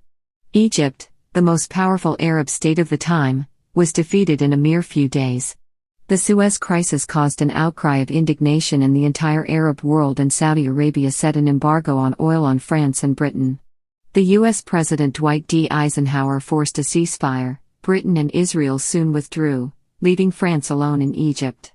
Under strong international pressures, the French government ultimately evacuated its troops from Suez and largely disengaged from the Middle East. President de Gaulle, 1958 to 1969. The May 1958 seizure of power in Algiers by French army units and French settlers opposed to concessions in the face of Arab nationalist insurrection ripped apart the unstable Fourth Republic. The National Assembly brought de Gaulle back to power during the May 1958 crisis. He founded the Fifth Republic with a strengthened presidency, and he was elected in the latter role. He managed to keep France together while taking steps to end the war, much to the anger of the Pieds Noirs and the military. Both had supported his return to power to maintain colonial rule. He granted independence to Algeria in 1962 and progressively to other French colonies. Claiming grandeur essential to the nature of France, de Gaulle initiated his politics of grandeur. He demanded complete autonomy for France in world affairs, which meant that major decisions could not be forced upon it by NATO, the European Community or anyone else. De Gaulle pursued a policy of national independence. He vetoed Britain's entry into the common market, fearing it might gain too great a voice on French affairs. While not officially abandoning NATO, he withdrew from its military integrated command, fearing that the United States had too much control over NATO. He launched an independent nuclear development program that made France the fourth nuclear power. France then adopted the dissuasion du faible au fort doctrine, which meant a Soviet attack on France would only bring total destruction to both sides. He restored cordial Franco-German relations in order to create a European counterweight between the Anglo-Saxon and Soviet spheres of influence. De Gaulle openly criticized the U.S. intervention in Vietnam. He was angry at American economic power, especially what his finance minister called the exorbitant privilege of the U.S. dollar. He went to Canada and proclaimed Vive le Québec libre, the catchphrase for an independent Quebec. In May 1968, he appeared likely to lose power amidst widespread protests by students and workers, but persisted through the crisis with backing from the army. His party, denouncing radicalism, won the 1968 election with an increased majority in the Assembly. Nonetheless, de Gaulle resigned in 1969 after losing a referendum in which he proposed more decentralization. His war memoirs became a classic of modern French literature, and many French political parties and figures claim the Gaullist heritage. Economic crises, 1970s–1980s. By the late 1960s, France's economic growth, while strong, was beginning to lose steam. A global currency crisis meant a devaluation of the franc against the West German mark and the US dollar in 1968, which was one of the leading factors for the social upheaval of that year. Industrial policy was used to bolster French industries. The Trente Glorieuses era ended with the worldwide 1973 oil crisis, which increased costs in energy and thus on production. Economic instability marked the Giscard d'Estaing government. Giscard turned to Prime Minister Raymond Barre in 1976, who advocated numerous complex, strict policies. The first Barre Plan emerged on September 22, 1976, with a priority to stop inflation. It included a 3-month price freeze, a reduction in the value-added tax, wage controls, salary controls, a reduction of the growth in the money supply, and increases in the income tax, automobile taxes, luxury taxes and bank rates. There were measures to restore the trade balance, and support the growth of the economy and employment. Oil imports, whose price had shot up, were limited. There was special aid to exports, and an action fund was set up to aid industries. There was increased financial aid to farmers, who were suffering from a drought, and for Social Security. The package was not very popular, but was pursued with vigor. Economic troubles continued into the early years of the presidency of François Mitterrand. A recession in the early 1980s, which led to the abandonment of dirigism in favor of a more pragmatic approach to economic intervention. Growth resumed later in the decade, only to be slowed down by the economic depression of the early 1990s, which affected the Socialist Party. Liberalization under Jacques Chirac in the late 1990s strengthened the economy. However, after 2005 the world economy stagnated, and the 2008 global crisis and its effects in both the Eurozone and France itself dogged the conservative government of Nicolas Sarkozy, who lost re-election in 2012 against socialist François Hollande. France's recent economic history has been less turbulent than in many other countries. The average income in France, after having been steady for a long time, increased 11-fold between 1700 and 1975, which constitutes a 0.9% growth rate per year, a rate which has been outdone almost every year since 1975. By the early 80s, for instance, wages in France were on or slightly above the EEC average. 1989 to early 21st century. After the fall of the USSR and the end of the Cold War, potential menaces to mainland France appeared considerably reduced. France began reducing its nuclear capacities and conscription was abolished in 2001. In 1990 France, led by François Mitterrand, joined the short successful Gulf War against Iraq. The French participation to this war was called the Opération de Guet. Terrorism grew worse. In 1994 Air France Flight 8969 was hijacked by terrorists. They were captured. Conservative Jacques Chirac assumed office as president on May 17, 1995, after a campaign focused on the need to combat France's stubbornly high unemployment rate. While France continues to revere its rich history and independence, French leaders increasingly tie the future of France to the continued development of the European Union. In 1992 France ratified the Maastricht Treaty establishing the European Union. In 1999, the euro was introduced to replace the French franc. Beyond membership in the European Union, France is also involved in many joint European projects such as Airbus, the Galileo positioning system and the Eurocorps. The French have stood among the strongest supporters of NATO and EU policy in the Balkans to prevent genocide in Yugoslavia. French troops joined the 1999 NATO bombing of the Federal Republic of Yugoslavia. France has also been actively involved against international terrorism. In 2002, Alliance Base, an international counter-terrorist intelligence center, was secretly established in Paris. The same year, France contributed to the toppling of the Taliban regime in Afghanistan, but it strongly rejected the 2003 invasion of Iraq, even threatening to veto the U.S. proposed resolution. Jacques Chirac was re-elected in 2002, mainly because his socialist rival Lionel Jospin was removed from the runoff by the right-wing candidate Jean-Marie Le Pen. Conservative Nicolas Sarkozy was elected and took office on May 16, 2007. The problem of high unemployment has yet to be resolved. In 2012 election for president, socialist François Hollande defeated Sarkozy's try for re-election. Hollande advocated a growth policy in contrast to the austerity policy advocated by Germany's Angela Merkel as a way of tackling the European sovereign debt crisis. In 2014, Hollande stood with Merkel and U.S. President Obama in imposing sanctions on Russia for its actions against Ukraine. In the 2017 election for president, the winner was Emmanuel Macron, the founder of a new party, La République En Marche. It declared itself above left and right. He called parliamentary elections that brought him absolute majority of deputies. He appointed a prime minister from the center-right, and ministers from both the center-left and center-right. Sophie Meunier in 2017 ponders whether France is still relevant in world affairs. France does not have as much relative global clout as it used to. Decolonization diminished France's territorial holdings and therefore its influence.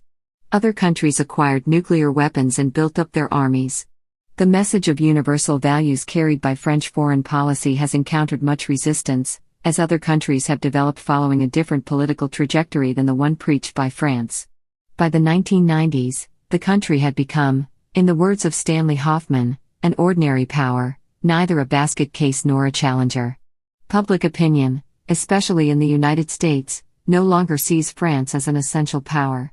The last time that its foreign policy put France back in the world spotlight was at the outset of the Iraq intervention. France's refusal to join the US-led coalition. In reality, however, France is still a highly relevant power in world affairs. France is a country of major military importance nowadays. France also showed it mattered in world environmental affairs with the Paris Agreement, a global accord to reduce carbon emissions. The election of Trump in 2016 may reinforce demands for France to step in and lead global environmental governance if the U.S. disengages, as the new president has promised, from a variety of policies. Muslim tensions. At the close of the Algerian War, hundreds of thousands of Muslims, including some who had supported France, settled permanently to France, especially to the larger cities where they lived in subsidized public housing, and suffered very high unemployment rates. In October 2005, the predominantly Arab immigrant suburbs of Paris, Lyon, Lille, and other French cities erupted in riots by socially alienated teenagers, many of them second- or third-generation immigrants.